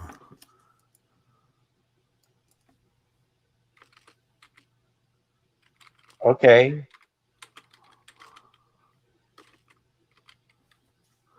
And also I'm also known as Plushy Cracker. Brian. Oh, Plushy Cracker. Mm-mm-mm. I mean, Wow. look at the smile on this motherfucker. Look at the. Is this a prime candidate for special ed or what? Man, I don't know why the asylum is good friends with him. You see that, Mr. Ricketts J? You see that National Boy Thriller? Rem and Anthony? And even you, Jalen? I mean, I don't even have a problem with Ambrosia Cat. She's down to earth. And she's not racist. Yep. Yeah. We got respect for her. Not only just myself, Gino and Malik, and Omega and Arthur. We have so much respect for her. And Raven and Asur. And even Asur got more sense than those crackers. Shout out to Asur. And Brownsburg too. And Rocky World Television. And AD. Even though I had problems with AD. And Mysteriously Kind. Well, enough of that. So yeah, I've had my fun, but like I said, one good turn deserves another. And see, I was having fun until I discovered them making comments. See, like I said, why don't they go somewhere else and go live on their show and just leave people alone? And see, I'm hardly ever on here. This is my first time. Well, actually, my second time. I was on the air with Bronzeberg just the other night, Thursday night, before Friday. So this is on my second time on here in a long time. I'm never on here because I'm just trying to avoid the bullshit that they're trying to bring to us. But like I say, you want to bring drama? I can play the game. So I'm pretty sure Plushy Boy, aka Hero Shakraka, didn't like it. So Yeah, man. Like Deku said, all they do is be on that gay Discord talking about other men. Yeah, why don't they talk about and get some women? See, I can get women. Yeah. I mean, I might have a girlfriend, but I can get women. I can get Yep. Yep. For the nation. We can get women. But Tranisha, y'all was wrong for talking bad about Tranisha and talk about the freaking wrong article. Because I already had talked about the article when the second time that they gave her a bench warrant that she didn't show up to court. And saying, she's arrested, she in jail. I think that's what they said. I never talk bad about Tranisha. Never. But she can be intimidated. No, I can be a little scared, afraid of her. And she is aggressive. I saw that on the Zoom call. too soon calls on YouTube with the judges. She didn't play no games at all. She was so bold and a little sassy, and she was playing detective and lawyer at the same time. She want to represent herself, and she said she's not ready to proceed until uh, what's was it? She's not ready to proceed until they get an impartial judge for her. Mm-hmm. Yeah, because y'all don't know Tanisha like I do. Mm-hmm. Yeah, man. And she did talk about me on the IG live too. Yeah, I think you showed me like a video of her talking about Yes, you. absolutely. She knows I'm a nice guy, even though I do sinful things, sinful acts, you know. And what I had just learned is that what my mom told me, that they don't know that you have a good heart, you know. Just learn it, like, I don't know, it's my first time. My memory's kind of a little off, you know,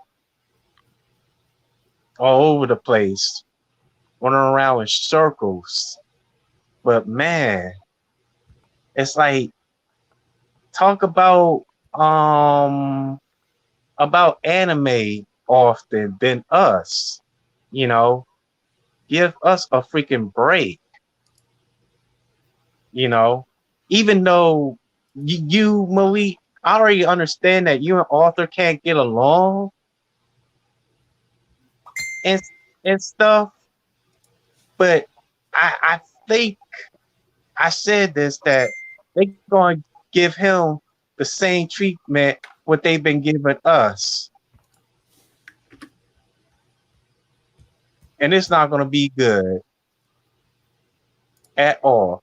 And Arthur had never did nothing to his sister nor his mother. He made an error of what he had said about Yahshua. Mm-hmm. Never. Hey, if y'all check y'all's inboxes, like I said, I put it here in the prop chat too. I sent y'all the link to the Boogie Down Productions page. I will check it out when I get a chance.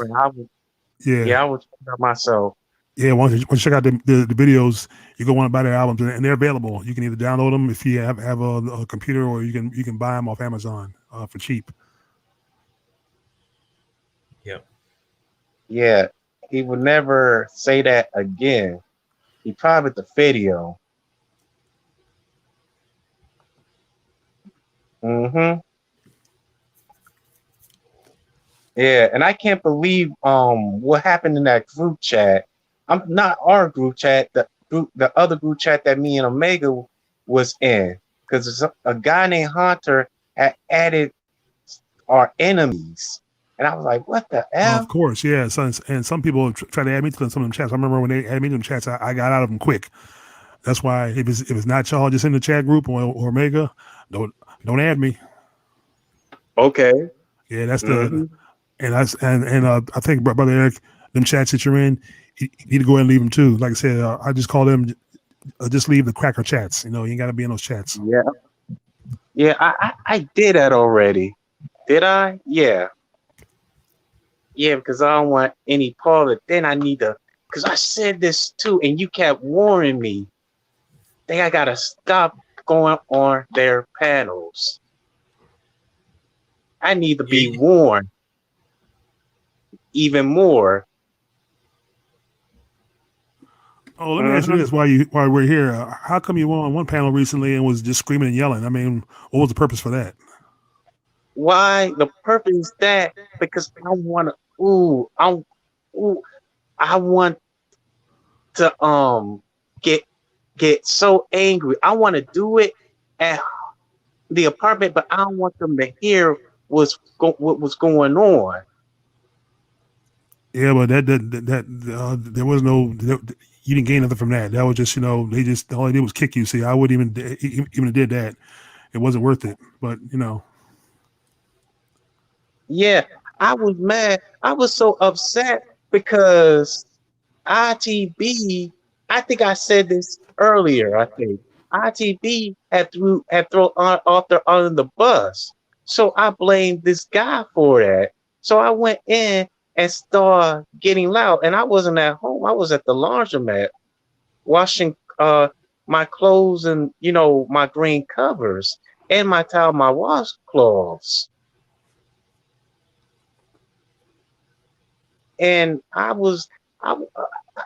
I was so I was saying I'm the new sheriff and tell up in this bitch and stuff. Then I was saying downgrading the race. I did remember say ITV is downgrading the my race and whatever ever.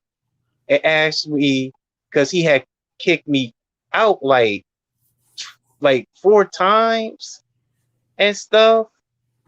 And he said there's nothing to do anything that has nothing to do with race and stuff. I remember Scorpion Death Job and Jordan Henry, some guy named Big Cav, they were on his panel. And I also remember that I try to be a nice nigga.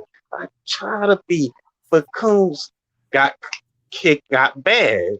I was doing what Fame Rames had did. Remember when his mom and Tyrese and AJ Johnson, the female AJ Johnson, was in the living room that they were sitting down to wait for Fame Rames because he got blamed that he had let the weed in her garden and I remember that she wrote Jody up out of his sleep. And he said, I try to keep quiet around here. Then he was up in his face and he was like mocking him and punch him. And he said, I told you not to fuck with me. I told you not to fuck with me.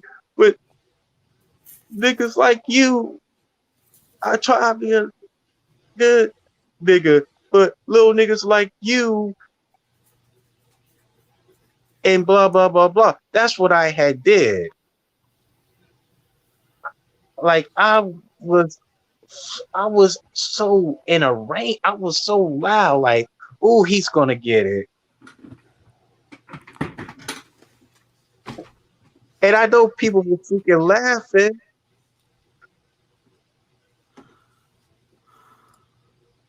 Like, dang, I knew I had it coming. I knew he had it coming. And I don't know why ITB had made him a freaking moderator sharing the same birthday. Like this dude, I said this plenty time. Oh shit.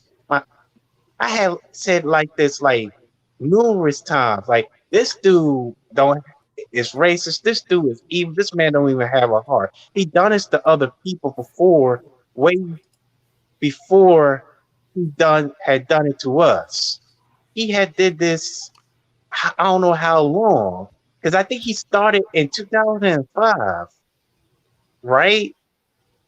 And he I don't even know the beginning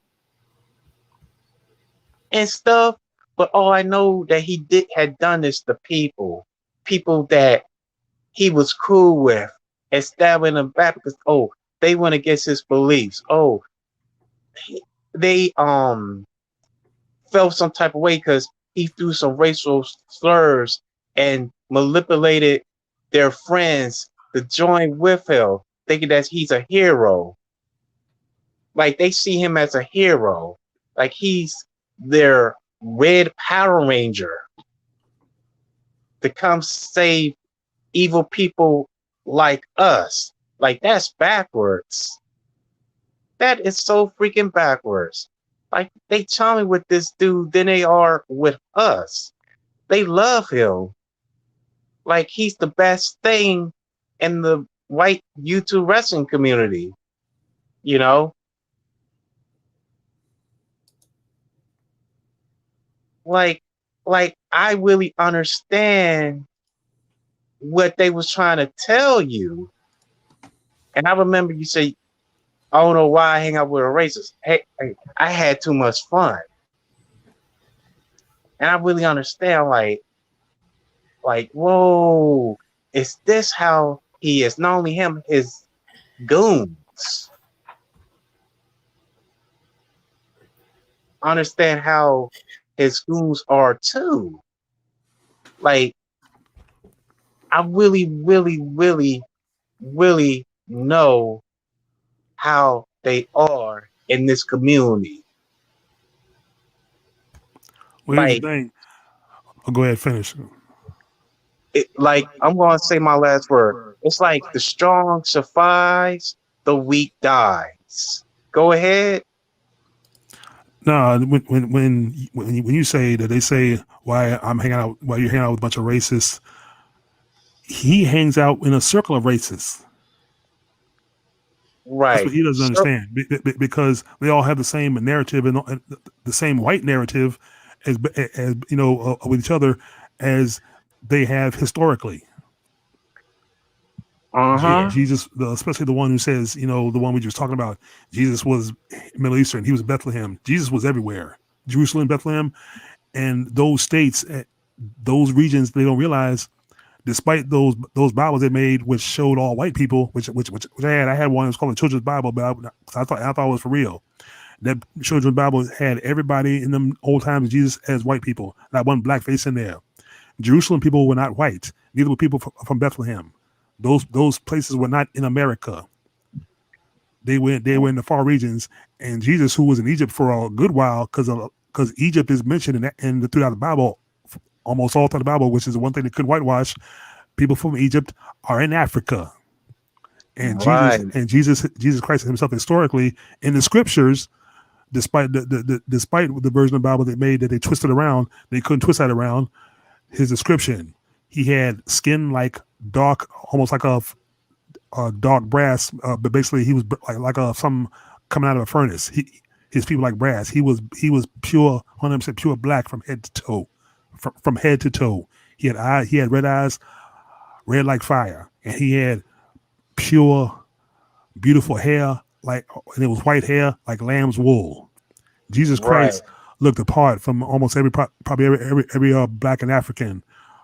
But as we all know, the chosen people of God, which were black people, which is why Jesus Christ was himself was black.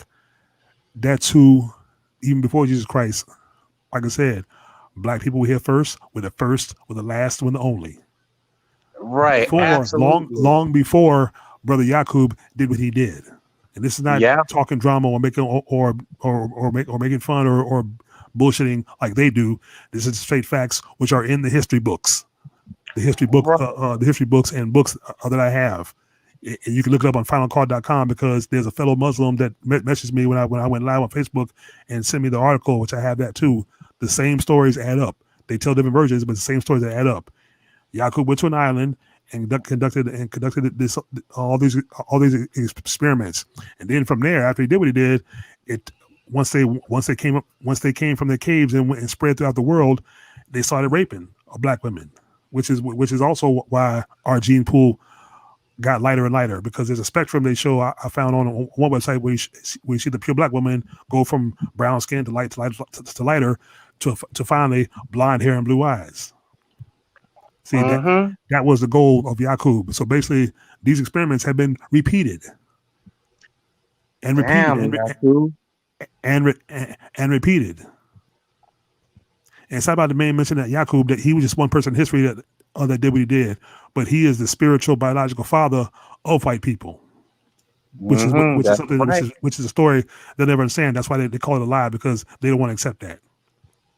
They don't want to accept that. They don't want to accept that they came out of us. Then they say, I've heard the concept, black isn't a color, it's the absence of color. No, black is the only color, the first color. Everything Yep. else comes from black, and white is the absence of color, because Yeah. we look at white, it's plain, pale. It's no color. But that's what they say about us, and they Yeah. think Right. they're and even in the dictionary, they look at white as pure, like white as snow, pure, and then when people say black is sin and all this other stuff, our skin is our sin, which is what they made us, which is what we made, which is what we were made to feel throughout history, and even supposed to be made to feel now, but not no more. Yep. We And like I rising. said on my other channel, I'm gonna start reading some of my books on the air, broadcast live. I'm gonna start reading a chapter a day. Then they'll get the full message. Yeah. And to the enemies out there, our enemies out there, you're really not gonna like that, Yeah. Yep. They really won't. They really don't. They because it's gonna be ain't gonna. coming. It's gonna be coming from straight from the books themselves, history books themselves, the history books that your people and your government covered up, tried to cover up. Yeah. But now it's Yeah. They coming. cover everything. It's bubbling to the surface. You can't cover. You can't cover the shit up no more. Yeah. That's why. On my Facebook page, you see me repost all those quotes, all those pictures, and the Louis Farrakhan videos. I'm gonna help put the message out there. I'm gonna keep putting it out there in your face until you accept it, until it's accepted, because that's the way it is. Yep. Absolutely. Yep. You tell them. You tell them the message. And you can't. Yes. Yeah. And you can't stop us, no Yeah. matter So, what you so Yeah. say, guys, Something that this is can't the be first. what you try stopped. to do to make fun of us. And we're not coming on your damn panels. We're not coming on your damn panels. We're smarter than that. This is the first episode. I want to get to know Eric. Eric, how long you been on YouTube? I've been on YouTube since 2013 at 24 years old. Uh, uh, what made you start to make videos? Man, what made me start making videos? It was an idea that came up in my head randomly. I was doing stuff like I did a CM Punk parody, Pipe Bomb. It's Yeah. on there. What about You- you, Malik? How long you been on YouTube? Are you talking to me now? Yep. Okay. Well, Brother Eric will tell you, I started in 2015, early 2015, or mid 2015. I was looking at wrestling videos one night, and I saw a brother by the name of Don Banks. He had a channel. He started a channel, Into the Arena, and that's where I started. Yep. Oh, what I was gonna say that Eric was what type of videos you like to make on your video? You, what type of video?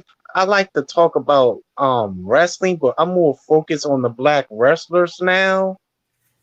oh yeah. And also singing and rapping. Oh yeah. What about you, Malik? What type? I think you on your videos you do And like etc. wrestling topics. Mostly wrestling topics, yeah. Because I got a bunch of shows I did recently, wrestling topic shows, but mostly I talk about wrestling. But I'm gonna start talking about history of Black people and Black Power itself. That's what I'm gonna start doing too on another channel, which I have which I put back up. Yeah, usually on my channel, I like to just talk about. I usually like do. I don't know if y'all looked at my channel before, but like I usually do like unboxings. I do all types of stuff on there. I used to do Okay, yeah. impressions. Yeah, I've seen your channel before. Yeah, I mean, I just subbed to it, but I had to find it again, so I haven't looked at it in a long time. So Yeah, I'm gonna start watching it. what I wanted to do when I was a kid was I wanted to be a wrestler, but I never did it. I wanted to be a wrestler though. Oh, count your blessings. I don't think you want to be a wrestler, especially being Black and in wrestling.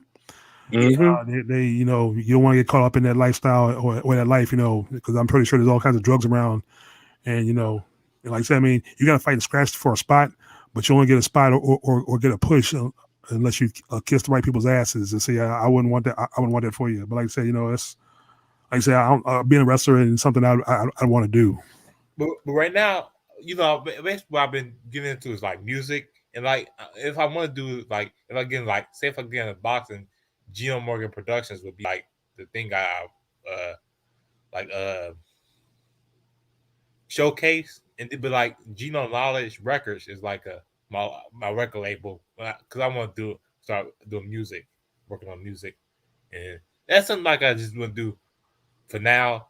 Like right now, I work at a car wash, so Okay. Yeah. Well, I'd rather see you be a musician than a wrestler. You yeah, know, like I said, but it's up to you. You know, but if you really want to be a wrestler, I'd be very careful going through, like, especially if you try out for WWE. You know. yep, Yeah, because there's a lot of racism and a lot of politicking. Well, that's everywhere in wrestling. It's especially the racism part. You know, that's what Jordan Miles found out. yeah. Mm-hmm. Absolutely. And I thought I was going to be in one, but no thanks. Yeah, no thanks. Especially after I've been watching Dark Side of the Ring. Oh boy, I would not touch the wrestling industry. Yeah, man. And I think they do freaking rituals too. Yeah, of course. Yeah, I mean they're under the same they're in the same Illuminati satanic circle as the politics and government and everything else. So it's the same thing. Like I said, Yeah, I forgot about that. people believe China and Owen Hart were sacrifices in a sense. Oh, man. So you know about sacrifices?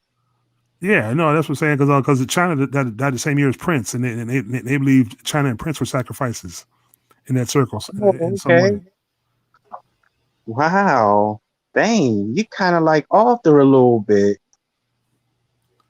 Yeah, but the thing about Prince is he wanted to hold his music and everything. He liked to he always try to keep his music safe. He didn't want his music out there, too much of his music out there. Well, he had control of the rights of it before he died, long before he died. Like I said, because he took Warner Brothers to courts, and when his contract was up, he won the rights to all his music. That's why Warner Brothers, all his stuff now is not on Warner Brothers, and like you can buy his stuff now, I think offline.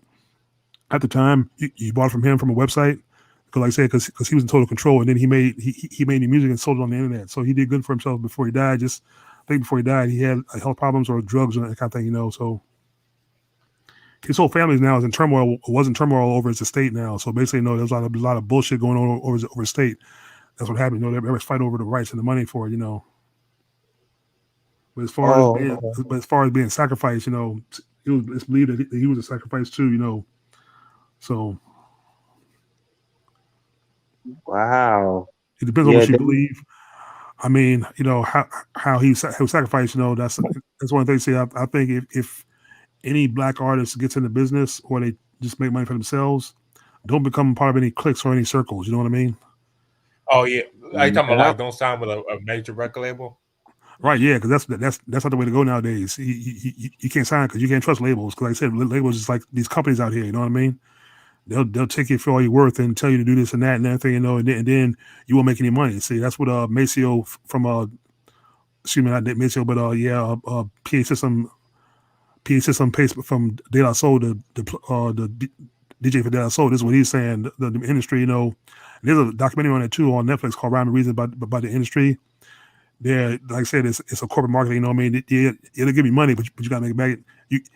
You gotta hope that your album will make that money back and pay them back, and then at the same time, like I said, you don't see any money for yourself. Almost like Mm-hmm.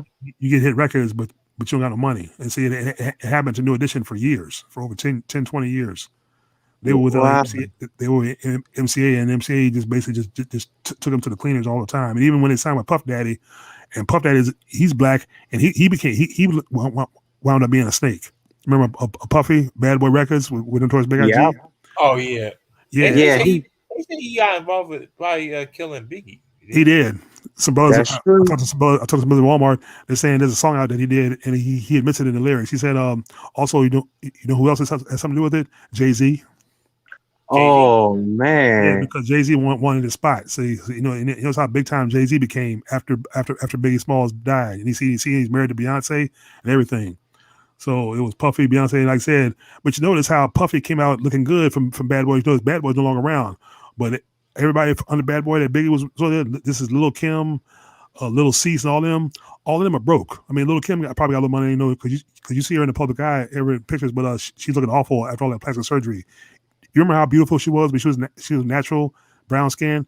Now she all light skinned, whited up, and all plastic surgery because she's looking worse for wear. But like I said, Cease and Yeah. little Cease and all them and Junior Mafia, they also back in Brooklyn broke again. And Yep. and Puffy Combs living lavish. Yeah. Living lavish. See, so Puffy Combs in his own sense, he's a devil. He's also been compromised. So I'm pretty sure he probably laid and probably mingled arms with them, with the white devils up in the industry, probably. Yeah. So see, I don't got no respect for him. See, when you watch the movie Notorious, you like him because you figure, him and Biggie, they were down for life, they're best friends. But since if he, I'm not gonna say if he probably did, if he had something to do with Biggie Smalls' death, but you can't prove it, because no one's proved it because of the money he's got, and he's got people probably backing him to keep it covered up. Yeah, I got no respect for him because, like I said, because he nothing but a snake himself. Because like I said, because you notice you don't hear nothing about Bad Boy Records no more. Ever since Biggie died, Bad Boy Records just like basically became extinct. Oh, yep. See, but Mhm. he made it like a bandit. He got all the money, Right. but Absolutely. I think he still controls all of Biggie's, all of Biggie's masters and everything. You know what I mean? Like I said, because you can still battle his albums, but I mean, of course, I downloaded them. Of course, I didn't. I had one on cassette at one time, but I don't got it no more. I think the cassette broke, but I've downloaded stuff, so so I didn't pay for it. So Okay. I remember when they was at Los Angeles. I remember Gene Deal had said one to less the next three lights. And I remember that Biggie and Lil Cease was in the other truck behind where Kenny and Gene Deal and Diddy. Because I remember Diddy was on the passenger side. Gene Deal was on the back side. And they supposed to also stop the next three lights with Kitty, but when the red light hit, they stopped. They supposed to follow them. They not supposed to stop at the red light. And what happened was Gene Deal knew something wasn't right. Why would they stop? So Diddy had pulled his seat, and Gene Deal was complaining, "I can't feel my legs," because he was supposed to do his job to save Biggie, Lil Cease, and also the driver. And he couldn't do it because Diddy had pushed the seat back because he didn't want Gene Deal to save Biggie. Because he had said this months ago that I don't give a fuck if Biggie gotta die. I don't give a fuck if Tupac gotta die. I don't give a fuck if Suge gotta go to jail. well, actually, Biggie wasn't in the same car. It was two cars. Biggie was in the car behind. I mean, P Diddy was in the car behind Biggie. He was in a different car. Yeah, If I remember absolutely. correctly, Yeah. yeah. I mean, that's what's on the movie. I mean, Biggie's best friend, Charlie Flynn, was in the car with him. I think Puffy was in the car behind him. There was two cars they were driving, so they weren't all in the same car. Yep, they wasn't in the same car. Because I remember it was two black fans. Yeah, one was blackish and green. That was the one that Biggie was shot in. I think his was like a dark green. Because I remember the footage they showed online of the bullet holes on the side where he was, because he was on the passenger side. He wasn't driving. Somebody was driving him, and he was hit on the passenger side. A white car pulled up and started blasting. So Right. Because it kind of like it looked like similar of what happened to Tupac. yeah, and the funny thing is, like I said, to this day, I think both of them were set up because they were killed about just a few months apart at the same time. So I think both were hits because both of them were big and getting too big, or they were especially Tupac, who's putting the message out, the message out of equality from blacks and this, that, and the other. But if you look at the report of both killings were from a guy, somebody that rolled up in a white BMW. Both of them white BMWs. That's the funny. That's the ironic part about those killings. I'm thinking the same people that the people who performed these two hits were the same people. Probably different people driving the car, but it could have been the same car. I don't know. That's what it Yeah. feels like. Then they think that Suge Knight had something to do with Biggie's death, kind of like Diddy had something to do with Tupac's death. That's kind of odd, isn't it? Yep. I want to say peace to Sister Anna Fox in the chat. Thanks for the thanks for the comment. Mm-hmm. Yep. Yeah, man. And I don't know if Diddy had called those higher up to set up the sacrifice. He had did. Then I remember what Gene Deal had said about dang, I forgot the guy's name. He's kind of like us. He had the bow tie. I think his name is Amir Muhammad. Yeah, that's one of the names. Yeah, one of the suspects. Yeah, actually, as you know, Eric, there's a Netflix show y'all can watch if y'all got Netflix. It's a series, limited series. It's about the killing of Biggie and Tupac because in real life, one of the white cops that was close to solving Tupac's murder, he got death threats in his locker from I think from inside the police. Like I said, those cops that had something to do with that too. There's a bunch of people. The whole system, a bunch of people had something to do with that too. So see, he got threats from the cops because he was getting too close, and then he was scared out of the force. But in the series, actually he's dead now because in the series when he was that close, he had a heart attack and died when he was trying to present it because he I think he had enough evidence to tie the killings of who did Biggie and Tupac. Because he actually cared and was trying to solve the murders. He became obsessed with it. Oh, okay. I Yeah, know who you're talking about. yeah. His name is He had a mustache, a thick mustache, and like I said, the series is on Netflix. Hold on, I'm gonna pull Netflix up on my screen here. I can screen share it. I mean, I'm not gonna play the movie, but I can screen share it. I can tell you the name of it. okay. His name was Russell Poole. Yeah, that's it. Yeah, Officer Poole. Yep, yeah, that was him. Oh, okay. Wow. Yeah. He was about to talk about how corrupted the Los Angeles Police Department were. Because out in L.A., you had a cop that had ties to the Bloods. They showed his face. Dang, what is his name? Because he had dressed like Suge Knight. His name was Raphael. It was something, but I'm on Netflix now, so I'm going through my list now. So I got a long list. I got some movies on the list. It ain't funny, but it's I think it's called Biggie and Tupac. It's like it's got two actors playing them, and it's like I said, it was a limited series. I think it's the same show, but I'll find out. If I can find out, it'll probably be a minute before I can find out. I said I have to go through a long list because like I said, it's not a movie. It's a documentary series. A But documentary. yeah, but I watched it, but it was excellent. It's like excellent watch. Like I said, if y'all don't have Netflix, y'all should get it. Even if it's just for 1 month, and watch that one show. Oh, okay. Wow. Dang. I already know the guy that dressed like Suge Knight had to know the guy named Reggie Wright Jr. Yeah, that's the name I heard before. Yep. Yeah, here it is. Yeah, I got it here. Yeah, it was called Unsolved. It's just one season. It's called season one. Oh, Unsolved. okay.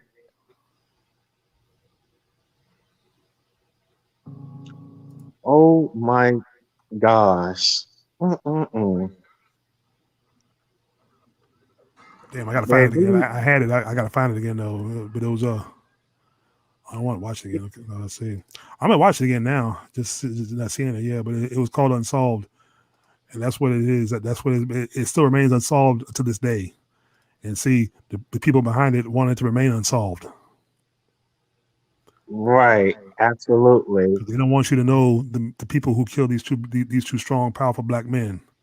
They were Yeah. basically trying to bring brothers together and putting the message out there against the system. Or at least more so Tupac, because Biggie I think was getting more power too. And the thing is, after like he had an accident before, prior to that, he had a bad accident.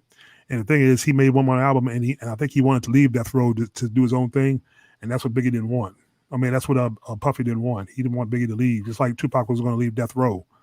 Yeah, So I remember that. Mm-hmm. I absolutely remember that. Yeah. Okay, Uh hold on a second. I'm gonna screen share my list, but I'm not gonna. I can't play it. But I can screen share. I can highlight it.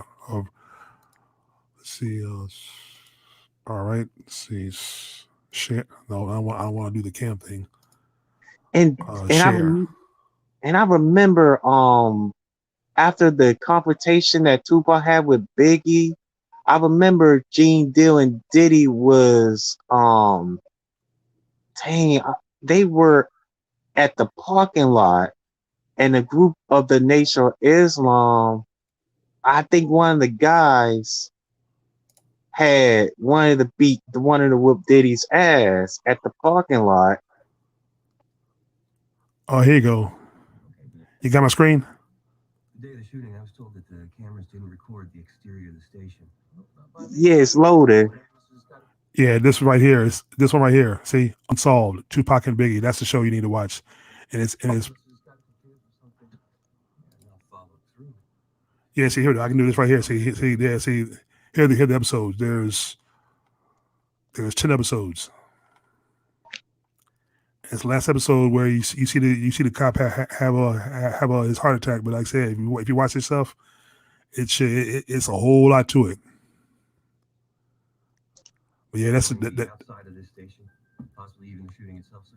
This is the guy that's playing pool. The one what's that? That's him. That's the one that has a heart attack. He's playing the cop that almost had the that basically almost had the. He's the one that basically he's playing pool. That's the cop right there that basically had he had enough evidence on everything. He had put everything together. Like I said, he was obsessed because he was actually thrown off the force. He was thrown off the force. He kept investigating. He didn't stop. Right. So that's the actor that's actually playing pool. So please ban him. All right. I banned him. Yeah, because he won't stop. He won't freaking quit it. And You're welcome, Sister Fox. And knows that I live in Bladensburg, Maryland. Where does he live? He lives in Arkansas. Another cracker state. Mm-hmm. Yeah, man. And go ahead. And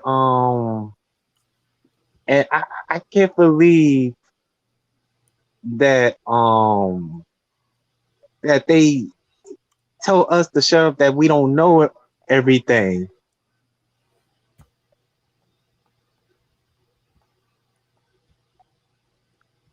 Saying, "Shut up, Eric. You don't know shit or fat X."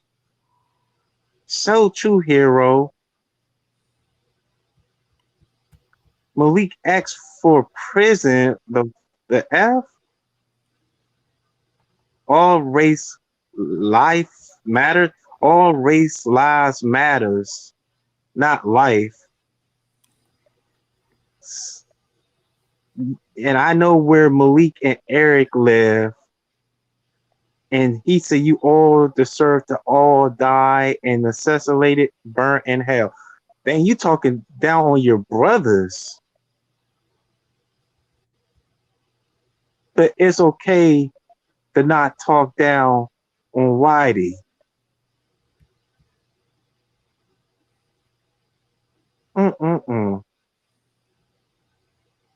Just what BS are you spouting this time? I wonder who Monica is. Mm-hmm. Might be somebody we know. So I'm gonna go ahead and report this. Mm-hmm. Eric, you scared? Oh yeah, that Nick dude. This Nick dude is a flip flopper, and he was on Arthur's paddle, and he's good friends with ITB. Oh, you were saying something, Tina? I'm guessing when National One Thriller was doing the taking out trash, it was just a joke for it. Because I know he used to be on the Psalms things and talk and he's still a part of the asylum. You know, trust me, he's still a part of the asylum. But, you know, because he didn't take the trash out on me. I could have done one on him. I started to. I had one too, but I deleted it. See, I was, like I said, I'm still cool with the asylum. For the most part, as far as being cordial. I mean, I haven't been on any of their shows lately. But like I said, because you never know when if Rob's gonna be there. Because even that's what Chris Gina Grown tells me. So because if Rob's on there, I can't be on there. But I don't worry about it too much. Like I said, he feels the way he feels. I feel the way I feel. So it is what it is. I'll go ahead and finish what you were saying. For me? Yeah. Oh yeah, I did apologize, but it sound like apology because I told them I had mental issues when the way I treated them. I know I did do them wrong by just they was nice to me and everything, but the way I acted, I wasn't right. But I told them I got mental issues. They just didn't sound apology, so I said forget them and let me just do my own thing with Malik and you Malik and Eric. And do like kind of do what they do, but kind of different. Where we just talk about just random topics, but I know we ain't gonna get like the views they got or the likes they got, but I'm not all about that, because I see now we mostly get like, hate comments, but I guess y'all two most hated guys in YouTube. To one of those hated guys on YouTube because they ain't talking about me usually because usually if they say something about me it's usually about what I did to Asylum mostly and like what you did to them was wrong. I think I did what was wrong, but I wasn't mentally in the right mindset what I did to them. Yeah, and they see the three of us, and they come over here and harassing us. The thing is, I don't watch none of their shit. I mean, I've heard the names because because you always send me the links. I just I'll glance at the cover. I say, no, I don't want to watch that. But if we're on here and we say what we want and how we feel, they don't like it. Yeah. They don't like it at all. Now, see, if I do a live show and host it, I'm gonna turn the comments off and they can't say shit. Because that's your boy Thriller. He did the check out trash on me like 3 times. I got the 3 times on me. I don't know if y'all watched him, but no, I ain't seen it. I don't watch the channel no more. See, since he feels the way he feels and did what he did, I unsubscribed to him. So so that's how that goes. Wow. So who's gonna be the next one that's gonna talk about you, Malik? Oh, I'm pretty sure I'll be talked about probably after this broadcast. Probably, I'm pretty sure the enemy is gonna make their shows. So see, and the funny thing is, I'm gonna be sleeping like a baby, not giving a shit. 'Cause I'm not even gonna watch. Yeah, because I'm very skeptical. Who's gonna be the next Asylum member? I wouldn't worry about it. Yeah, because I hope I'm not going to be the one to blame. I hope they don't blame me on this one. No, because we're not even talking about them. Gino brought up Rob, but that's all right. That's that's his show.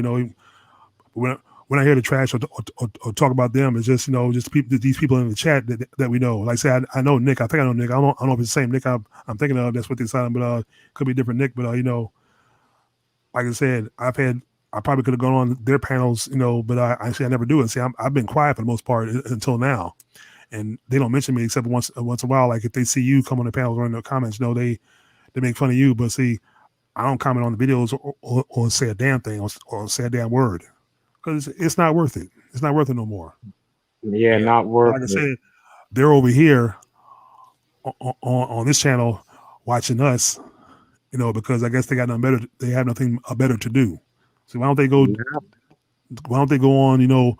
One of the good buddies channels, do something there, right? And leave us the fuck alone. But they don't want to hear the brothers talk. They don't want to hear the brothers speak what they want to speak. But no, they got to sound off in the comment section. This, that, and the other thing. But whatever.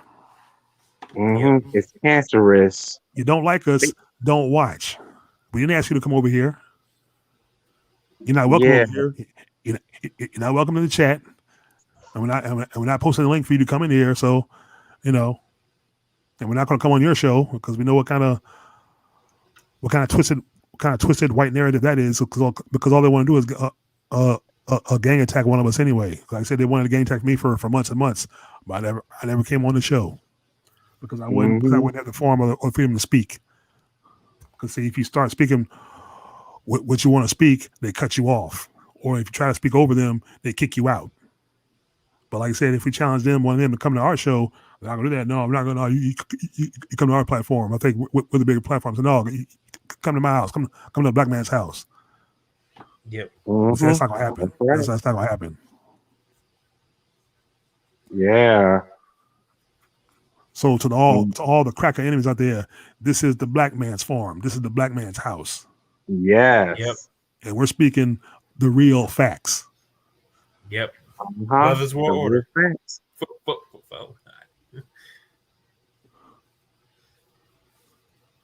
Yep, we are.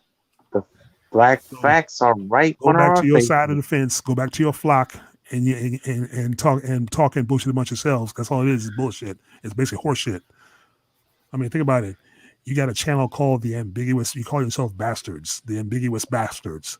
What the fuck is that? Yeah, and this guy gave them the name. I already know who called making fun of autistic people. Mm-hmm. And thing is, between the 5 of them or 6 of them that go on there, Bearstown's more intelligent. That's the funny thing. I mean, they got the combined.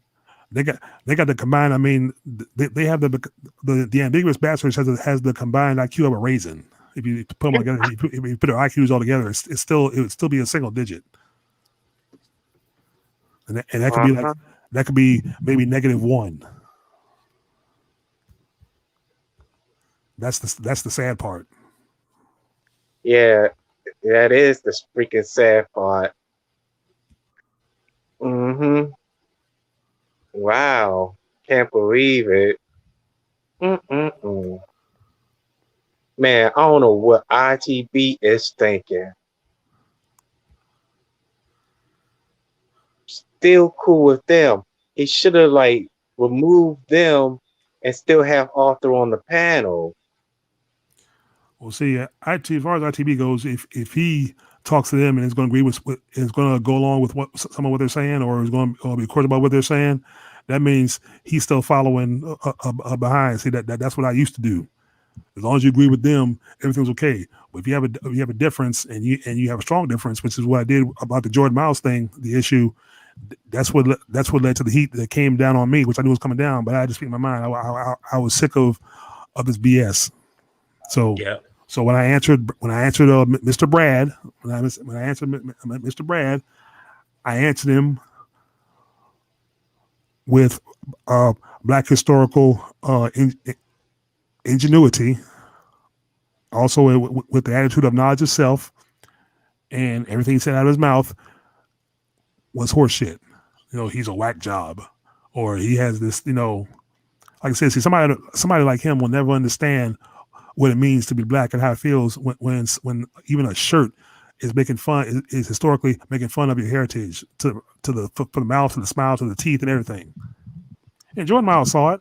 I mean, yeah, he tried to retract it, which he shouldn't have done. I wouldn't have retracted shit. But I saw it. That's why I agree. That's why I agree with it. And that's why I call Brad what Brad is and what he sounded like. Like I said, everything that came from his mouth. And what makes him even more of a cracker is I saw a post by him on Facebook where, like around the country, where they're getting rid of all these historically white Confederate flag people who were symbols of the flag, like Robert E. Lee and all the statues that came down. He said, "History is history." So if he supports the mentality behind the Confederate flag, you know, that kind of thinking, then yeah, he truly is, you know, a descendant of them. He has that cracker racist mentality. So he say, you know. Because everybody knows what that flag stands for. Not just the American flag, which is not our flag either, but also that Confederate flag. You know, the red flag with the blue cross and the stars in it. Basically, the flag you saw on the top of that car in that TV show, The Dukes of Hazzard. The General Lee. Yep. Yeah. So that flag to me is no different than the so-called good old US of A flag, which is red, white, keyword white, red, white, and blue. Right. And that flag, which is supposedly liberty and justice for all in the Constitution. But under that flag, yes, we fought under that flag. But at the same time, in this country, we were murdered under that flag. We got Right. no liberty or justice under that flag. So Right. why the hell should we pledge allegiance to a flag that absolutely produced no justice or liberty for us? All it Right. produced was anything tried to do on our own. And like I said, even back then, we had our own little neighborhoods and pieces of land. And like in that one place where I think I posted on Twitter, we posted on Twitter or on Facebook, that one place in the state where it was a whole black community that had its own banking, it had money, and it was lynched and torched, and black people were killed because we were doing our own thing. By whites in that same neighborhood. I forget where the place was, but I could find it. Yeah, it was happening in 20s or 30s somewhere. We had our own black banks, schools, everything. It was a black community. It was thriving. It was rich. White people came and just burned it down. Took everything from us. Same thing happened. So everywhere we had our own community and land, they came down and took, raped, killed us, and killed us for. Right. Just to reduce us to nothing, to beneath them, to come and beg them for jobs, work for them. But we can't work for ourselves. They don't. No, that's a no. See, that's not liberty and justice for all. That's not equality. That's working under them. Despite the fact that constitutionally and politically, slavery was abolished, but it really wasn't. It just took on another form, and it still takes on forms today. It's more mental than physical. It's more mental slavery than physical. And one of those mental forms of slavery is the concept of Christianity. Now, which I've studied and learned, Christianity is based on white supremacy. And Minister Louis Farrakhan said in one of the videos, the fake Jesus that they perpetuate and project to us, which is make you a fake Christian. And Christianity, a lot of the Christianity religion is also pagan, like Christmas. The white man in the red suit. So that's a pagan holiday. See, once again, that's not for us. That's not for us. That's not us. That's not what a religion is. So see, the so-called the same people who lynched black people and hung them from trees, the ones that wear the white sheets and the white mask, they claim to be Christians. That's not. I don't think God meant that to be. I don't think God had in mind that. God didn't have that in mind when it came to Christianity. I didn't see that in the Bible, and even they say in the Bible, somebody told me in the Bible years ago, they're saying it's God said it was okay for white people to own slaves. No, that's the case. That's not a God I want to serve. That's not a God I want to serve. It's like if you bow down and serve them, you go to heaven, but you have to be a slave. Yeah, that's right. That's bullshit. Yeah. So see, if I can't own my own land, if I can't have my own business or have a job where I don't have to work for you, no, then it's not liberty and justice for all. Yeah. Tell them. And that's what the cracker in Arkansas will never understand, because he's too dumb and stupid to understand that.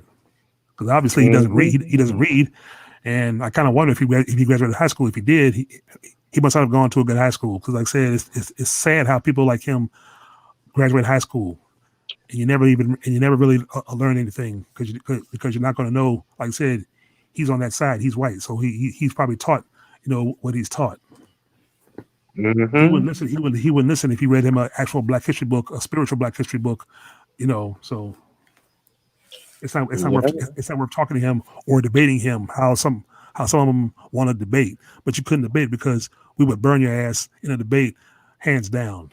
Like I said, I have a collection library now of Black history, and there's more out there to buy. I spent probably like $200 on books in the last probably year and a half alone.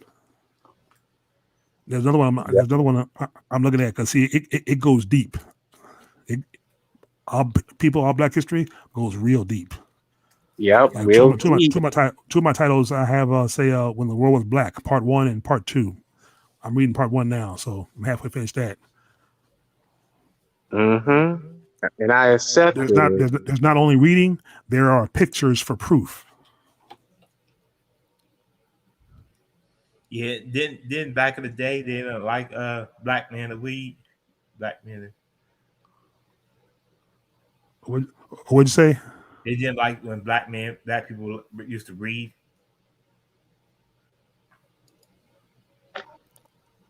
Or repeat the question again. I didn't quite understand it. Then back in the day, they didn't like black people to read.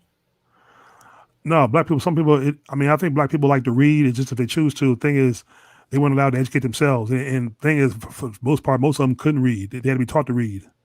Oh yeah. Yeah, because and some who had a desire, deep desire, they learned to read on their own. But thing is, it depends on how hard it was to get books back then. It's probably hard to get your own kind of books back then. It's not like it is now, where everything's online, where you can get anything online. Like I said, I've gotten a 3-volume set where it's called The Voice of Our Ancestors. Their books. Like I say, you got some books that are reissued. I mean, they're a little expensive, but I buy them anyway. Oh, I just got a message from Omega. I sent him the link to the show if you want to join. He sent me a message about saying, "Will I be cool with Mr. Money Ad?" Oh yeah, I'll be cool with them. I'm already cool. We buried the hash shit. Mr. Money ad. Yeah, Yeah. he's a brother I met. Thing is, he let some of them white devils in his circle in the mix. That's why I stopped going on his show. So that's why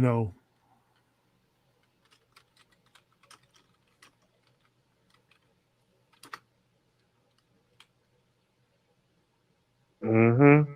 Wow. I'm really, really, really gonna understand how can we seek liberty and justice and we work under them. That's messed up. Now I'm really understanding why they doing something which is backwards. You see that, Antoine? You see that, Anthony? You see that, Brandon? Rim? Rob? Jay? DJ Pooh? Do you understand what they doing to us black folks? And even you, ITB. I forgot about you, even though I say your name multiple times. You see what they trying to do to us? Because we used to have that. We used to have Black Wall Street, but they tore that down. no, they burnt. They didn't tear it down. They burnt it down. They lynched and burnt it down. Oh, okay, not tore. Sorry. Like we said, they had lynched and burned it down. It was Yeah. on fire. They wanted to shut it down.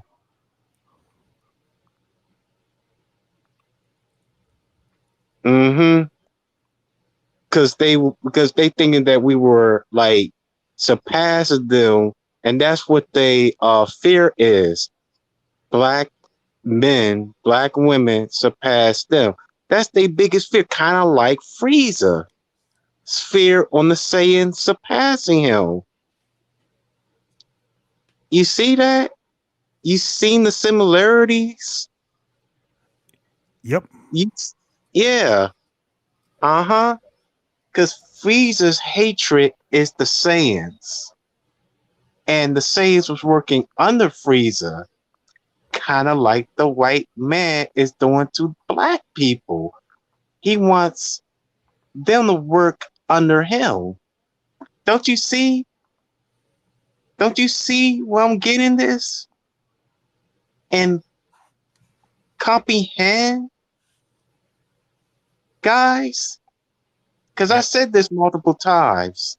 It never been a first, second, and third or fourth time. Never. Yeah. And they don't credit us as being the smartest. No, they don't credit us. White folks don't even credit black people that we're the smartest. Even my sister's father told me this on August. They don't really don't see that. But this guy, Georgia, has said he got his former black boss is smarter than him. Well, I told Ty on Friday about his former black boss. He's in the white corporate business. He's in that white American corporate business. He's not like us. There's no way. They ain't gonna let a brother to surpass their intellectual.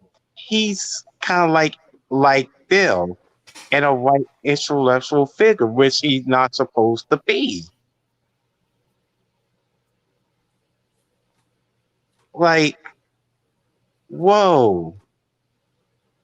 Like he ain't us, but what he can do is like read books and listen to the Honorable Minister Louis Farrakhan and the Honorable uh, Elijah Muhammad, the messenger speeches, so he can understand and really see the light, not dark.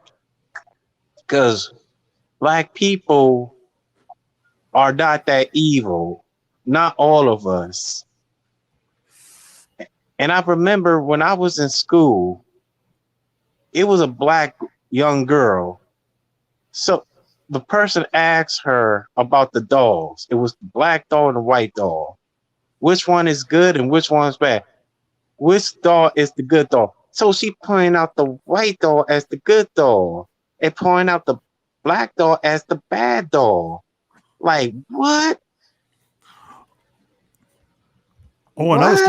Another stereotype is when you see a black cat when a black cat crosses your path, it's 7 years bad luck. So why is it a black cat that's 7 years bad luck? Black cat, 7 years bad luck. If a black cat crosses your path, it's like it's bad luck. The thing is, why is a black cat bad luck? Now, I wonder who the hell started that nonsense. Like when they say bad guys wear black and the good guys wear white. See. Yeah, that's the other stereotype too throughout history. Absolutely. Like something is not freaking right. Something's definitely not right. And I remember I sent you a video on Google Hangout on the whitewash of St. Nicholas, and I said this is whitewashing. He wasn't even white, he was black. Even Big Head Scientist made a video, and also a black lady that made a video about St. Nicholas. And you know what St. Nicholas went to jail for? He went to jail because he don't want to worship idols. The scripture has said don't worship false idols. All right.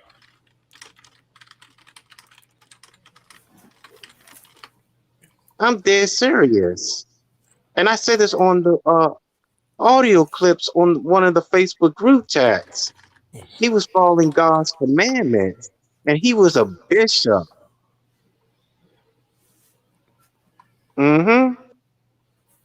Absolutely.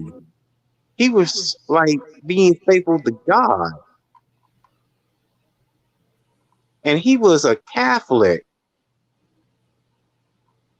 because he was spreading knowledge, just like Jesus. I mean, it was after Jesus. He was kind of like how Jesus was, the wisdom Jesus. Not the Saint Nicholas that we see on TV. Yeah. This man had done something good for the community. He was so bright and all. And Saint Nicholas never, ever celebrated paganism. Did I get it right? Paganism? Yeah, or paganism. It was, like pagan, like the pagan holidays, the Christian rituals. Which is pagan. You ever, Yes, hey, y'all ever seen a movie called Midsummer? Or ever heard of it? not Midsummer. really. Midsummer. It's not Midsummer. Midsummer. It's not summer. It's Midsummer, which is SOMMAR. It's like a thriller horror movie. But if you watch it, it's kind of a message about pagan rituals and religion. It's really weird. It's about a college kids. They go to their friends' a gathering in Sweden. Thing is, all of them are killed except one. They're offered up as sacrifices. And the funny thing is, their friend who took them there, he was a college friend, and he allowed this to happen. I'm like, wow. I mean, that place ought to be investigated and disbanded, or the people arrested, for what happened to them. But like I said, it's really kind of a sick movie. But you got to watch it though. I downloaded it because I downloaded the director's cut. Wow. But if you I look at can't it, believe it. if you look at it, it looks all innocent enough, when you go there, but it's not. But nothing is what it seems. It's like a horror movie in broad daylight. Basically, that's what they call it. Wow. I You need to check check that it out. out. But I need to be aware too when I watch horror movies. I definitely gotta be aware. Yeah. Because I don't want it to take over my body and be possessed. Because I think they No. also have rituals. Yeah. No. It has rituals in it, but it's not like nothing horrifying. Or it can be horrifying. You just gotta, I downloaded. I watched it. I mean, I don't take it seriously, but when you look at the message, yeah, some like this. If y'all were in college and a college friend who's in Sweden invited y'all to a thing, I wouldn't go because, like I say, it looks innocent enough, but it's not what it seems. That's the whole thing. That's the nature of the whole thing. And even people who try to leave, try to escape. One of the characters found both of them dead. They had their eyes poked out and everything with flowers. I'm like, oh my gosh. Wow. Oh I my mean, God. some sick shit. And the thing is, this whole village that they go to, all white people. Wow. Oh, white people. Which makes sense. Which makes sense. Dang. Mm-mm-mm. And the sick part is, when certain young girls come of age and they find somebody attractive, despite their age, if you're older than their age, you're allowed to have sex with them. See, so it has a scene in it with pedophilia too. When said like, oh Oh, shit, I'm like, oh shit. I was like, this is controversial. wow. Mm-mm-mm. Dang, that's disturbing. Yeah, it's the type of movie you watch only once. So then you disagree. So I damn sure wouldn't buy that one. Yeah. Like I just said, it will take over your freaking body. And you won't even be the same. Well, it won't possess you. I mean, I don't think about it all the time. I just watch it when I'm like, it's like the message to me is what you don't do. If you know somebody from Sweden and they invite you to come to their country for some festival they have or something, and you've never been there and don't know what it's about, I wouldn't go. Because the thing is, what that dude did is, to me, he committed a crime. Because look at this, them young boys, young college students, they were students. People would be looking for them to come back, and they had parents, and all of a sudden they're just missing. He would have to answer some questions if somebody would report that to the cops. But it's like something he's done before, and there's no way of tracing what's happened. You know what I mean? They figure it's just college friends going on a trip for the break, but he comes back and they don't. That's the funny thing. Mm-hmm. Like two of them Wow. were killed. Two of them killed, and one of them was a couple because the girl was like a real mental case schizophrenic, and at the end she was made queen of the village thing. And the thing is, the boyfriend was he was used for this ritual, for sexual ritual. Then he was given an injection or some kind of thing in his face, and he couldn't move, but he could feel everything. And they tied him up in this bear suit, in this bear skin which they killed, and put him in his house, and then set him and others on fire.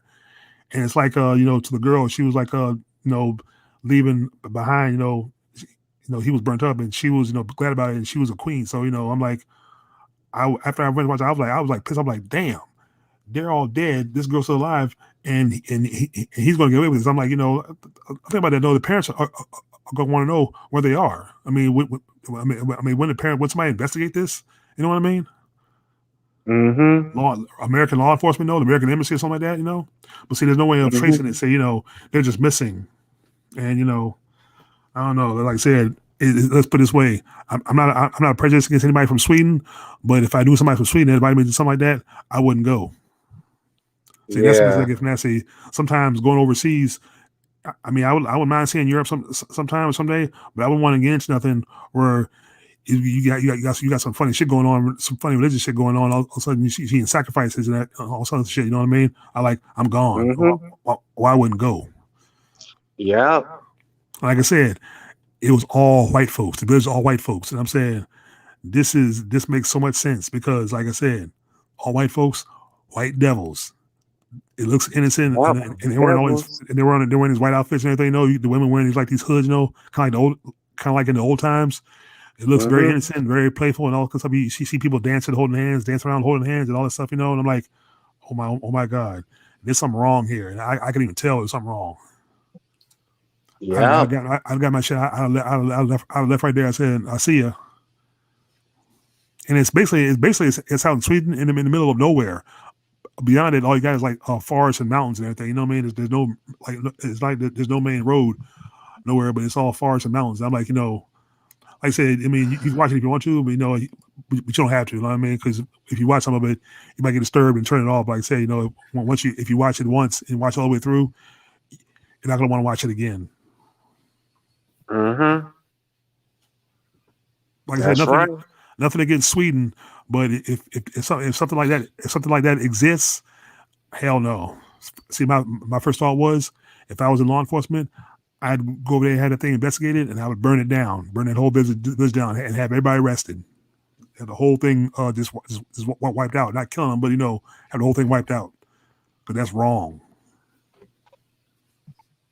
That is wrong, man. At the middle of nowhere.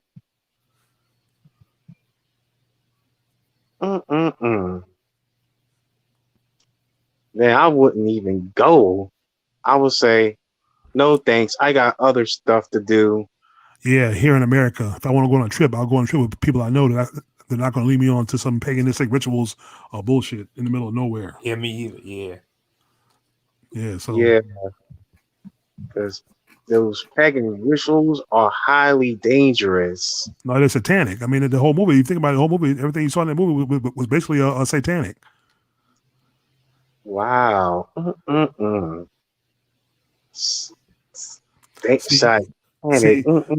These, to me, in these movies, these subliminal messages are becoming more and more direct, which is a good thing.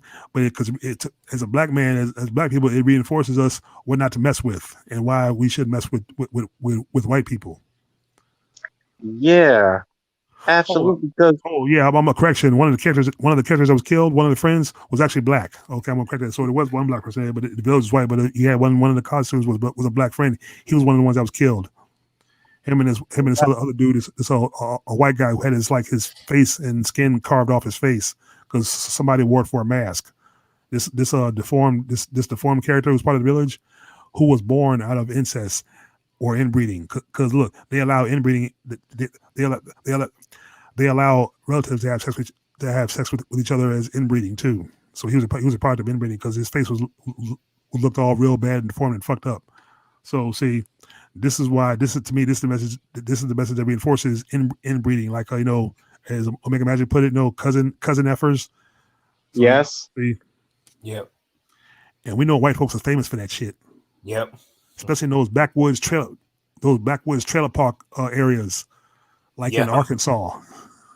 Yeah. Hello, good. In Alabama. Hello, you good. Yeah, and we know who lives in Arkansas, don't we? Yeah, because he's an ambiguous bastard. But anyway,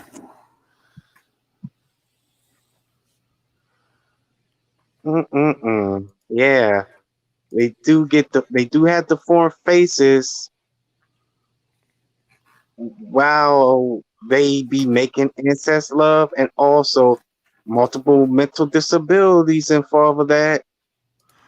Yeah, well, when I said deformed, you had to see the character because I mean, it was basically prosthetic makeup, But like I said, he had like the lips were all fucked up and looking real big and everything.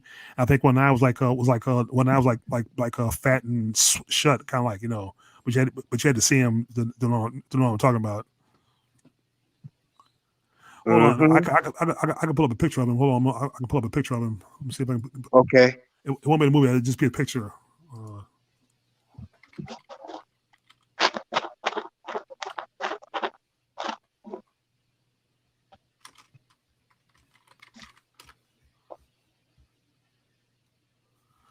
And I got one right here. I got it right here. I can screen All share it. right.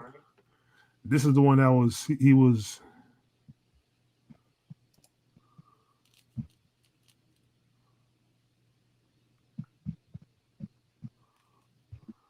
Let's see, pull this out.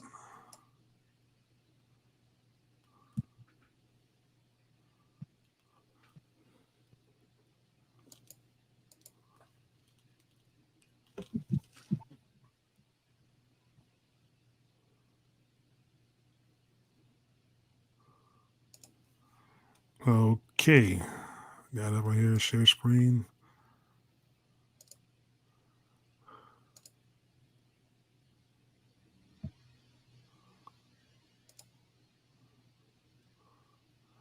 Yeah, here it is. Now, you see that? Yeah, I see it. You see Whoa. that? You see his right eye on the other side.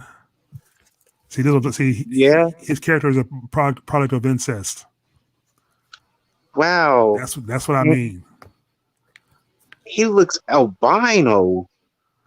No, he's white. No, I'm just saying, no, bound he's white, but I'm saying, I mean, look at the lips. Look how deformed. I mean, that's sad. I mean, to do that. Oh, okay. Yeah, that is so sad. To me, it Oh, looks like a final person. I got some other pics of the from the movie. This is what I mean by these rituals. It's like this picture right here, with the people standing in a group, kind of like Yeah. it's a photo. It's a photo gallery.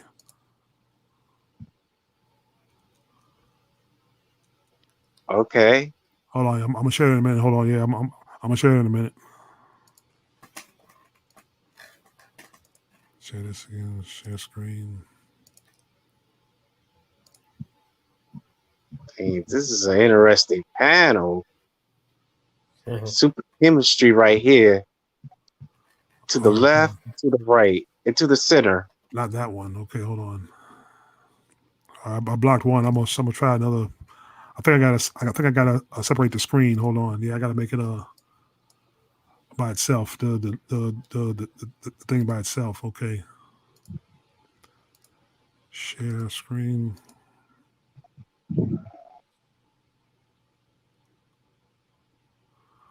Oh, I hit blocked. I gotta hit the screen icon in my address bar to allow access.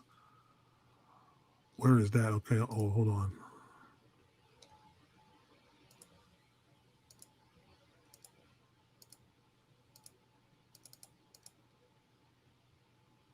Okay, I unblocked it. Okay, good. I unblocked it. Share screen.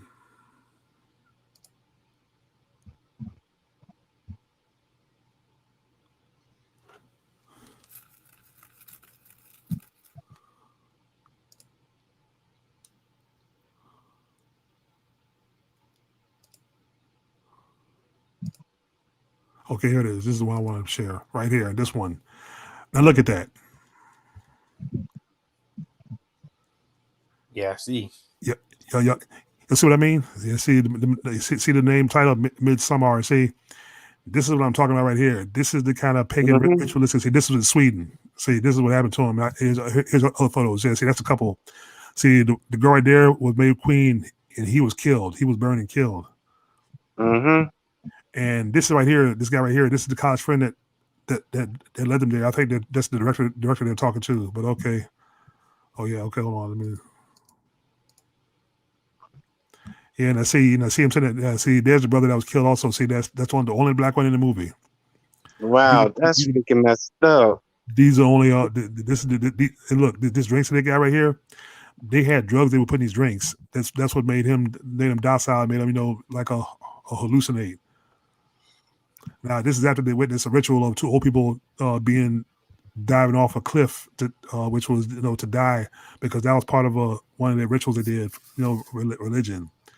And this is before the pedophilia scene when he was in his robe, so And look, the girl he had sex with was only 13. Dang. Yeah, that's them on their way to the village now. But like I said, that's you get the idea. So Wow. that's what's sick to see. And the thing is, I like horror, and I paid to see that. After I saw it, I'm like, oh shit, okay, this was fucked up. Yep. Good acting, but I'm saying the movie that movie was very controversial. But to me, at least, anyway. Mm-hmm. Like you see all the people right there dressing them outfits, and had the things on their heads and everything. No, that's what you gotta watch out for. It looks innocent, like it's something that you want to experience. I was like, hell to the no, not me. And then I'm knowing black women in this village. No, thank you. Mm-hmm. I'm out. Yep. Because you would think, like I said, they got parents. Their parents are going to wonder where the hell they are. They have no clue where they are and that they're dead. Mm-hmm. So, see, that's what doesn't make sense about all this. So, them people got parents and friends that they know that are going to come looking and wondering what happened to them, because they know what college they're going to. See, so you got to be careful what kind of friends you make in college. You know what I mean? Even though they seem nice and innocent enough, you got to research things before you go somewhere. Yep. Research is important. Mm-hmm.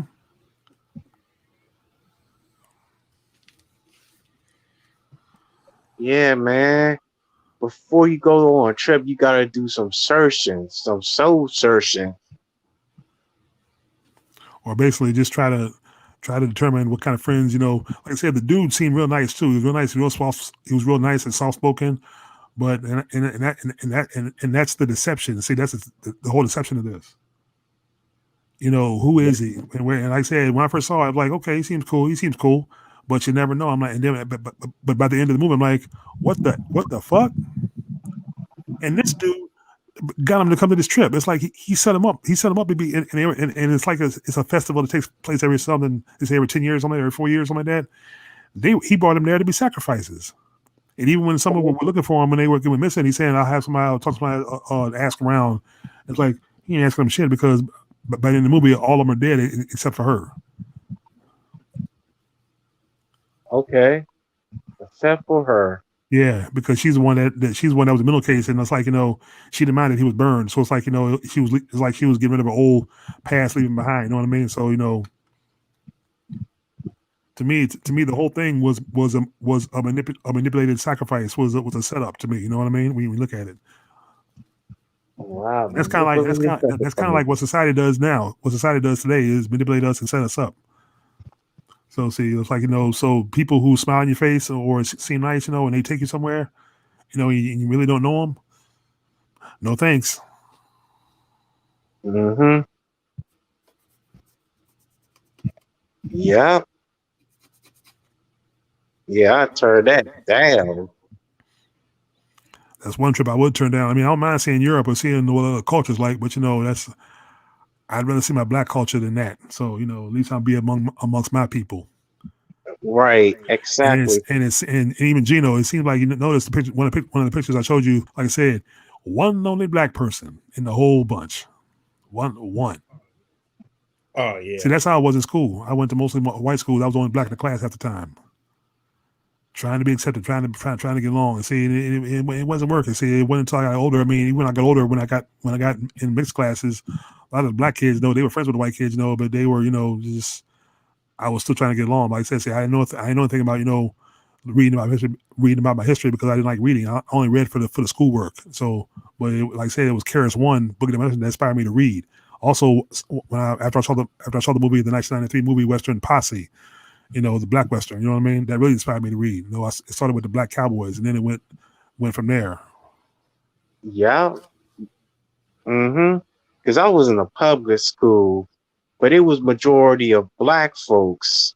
Oh, that was good. That was at least that was a good thing. See, you were lucky enough to be in a black school. I wish I had gone to one. Yeah. But it was the first one up was Hispanic. It was a I don't know, a few couple of Caucasians. And I think also a few couple of Asians and Indians. Because Prince George's County is mostly dominated by African Americans at I think it's 66% that we dominate Prince George's County. Prince George's County, Maryland. It's between Montgomery, Andy Randall, Randall County, Charles County, Calvert County, and also DC. Going when you hit the BWI Parkway and you hit 295 and you still on 295, but you on Kenilworth Avenue, and once you go on 295, you go the 495, and you still in District of Columbia, and you go to that Wilson Bridge going to Virginia. Yeah, the first city in Virginia is Alexandria, Virginia. And when you see that the high-rise apartments over to your left, and you see the other high-rise apartment on the second, and also when you look, you see the National Harbor, you see the carnival, the Ferris wheel, right by the Potomac River, and you see the buildings, you see the MGM Grand. You've been to Prince George's County before, Malik? No, I live in Virginia. I just know Henrico County and Chesterfield County and Hanover County. Oh, okay. You never been to Maryland? No. Wow. I got a former coworker who moved to Maryland, but I haven't seen him in years, of course, Oh, okay. That's right, because I can take 495 and 95 going to Richmond, correct? Yeah.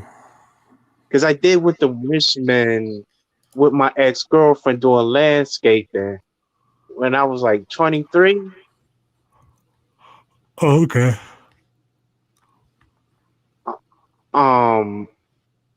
When and I was we was staying over there. We didn't stay over there at first because her daughter and her boyfriend was with us like I don't know how many times, and her oldest son.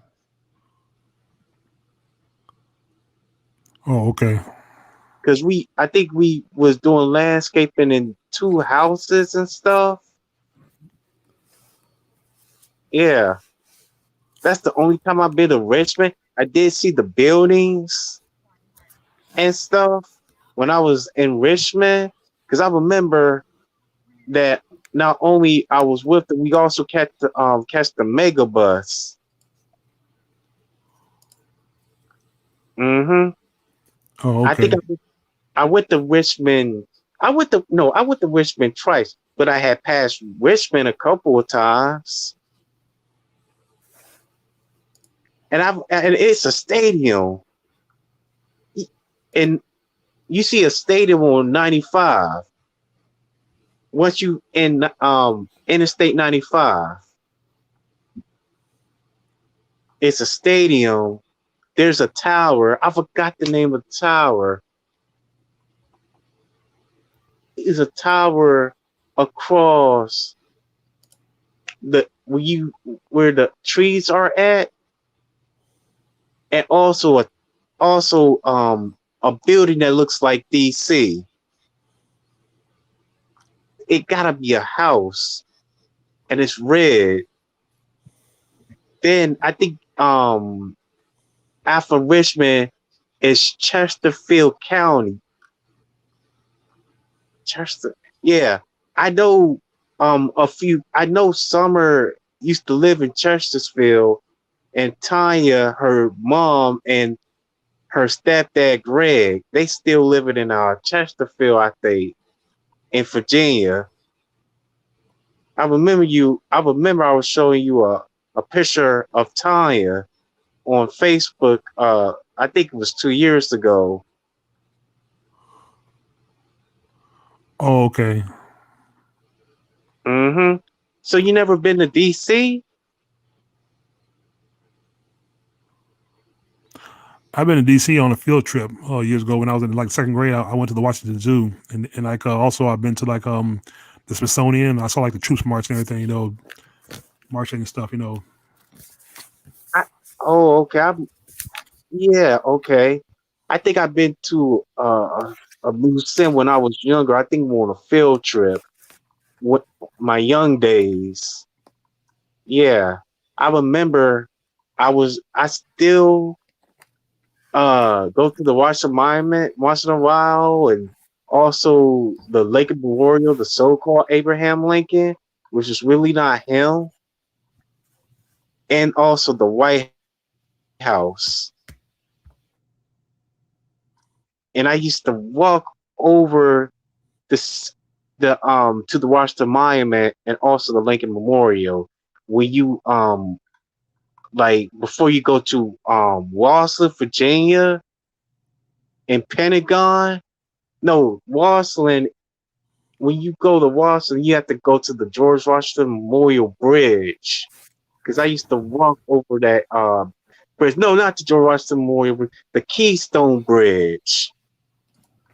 After you leave from Walsall, when you see the Potomac River, I think you go to Georgetown, DC. When you before you hit the Wisconsin Avenue,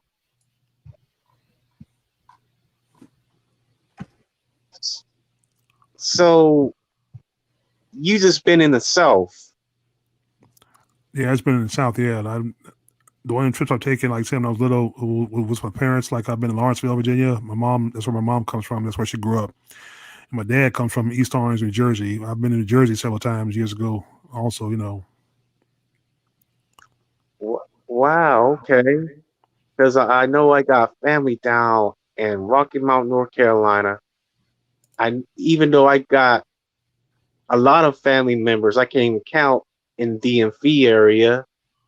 I don't know if I have family down in Richmond that I don't even know, but I do have family not only in Prince George's County, also Charles County on I think on my dad's mom's side of the family in La Plata. When you hit 301, after you go either to you came from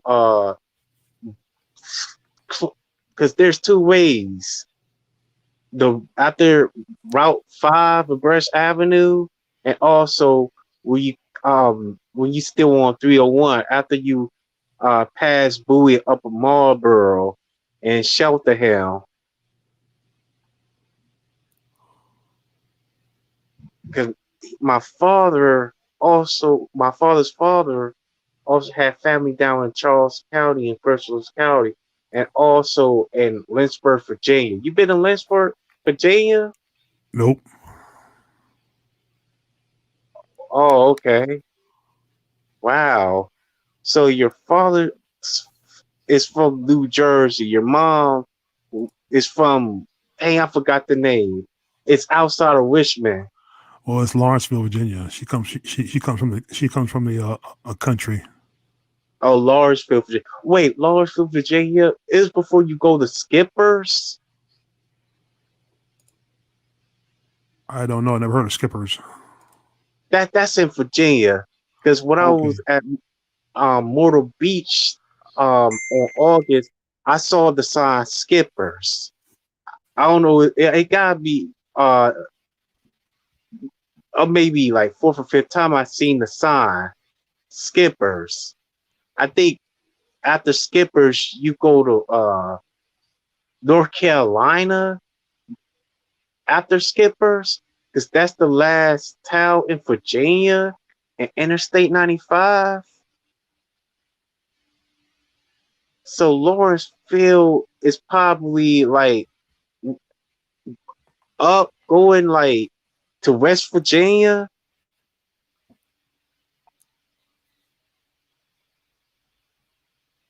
I don't even know. I'm trying to figure this out. Hey, y'all want to Um, talk off here now? it doesn't really matter. Yeah, let's talk. I'll end broadcast. Oh, okay. Well, everybody, this has been the Brothers War Order, episode 1. We're gonna do more. I was thinking like take every other Saturday. That way we as a break of routine. So would y'all That's be cool with great. that every other Saturday? Yeah. What about you, Malik? Sorry, I had my mic muted. Can you hear me now? Yeah. Okay, yeah, no, yeah, that's fine. If every other Saturday, if you're free. Yeah. Y'all have a nice night, everyone. Peace. All right. Pass that for the culture.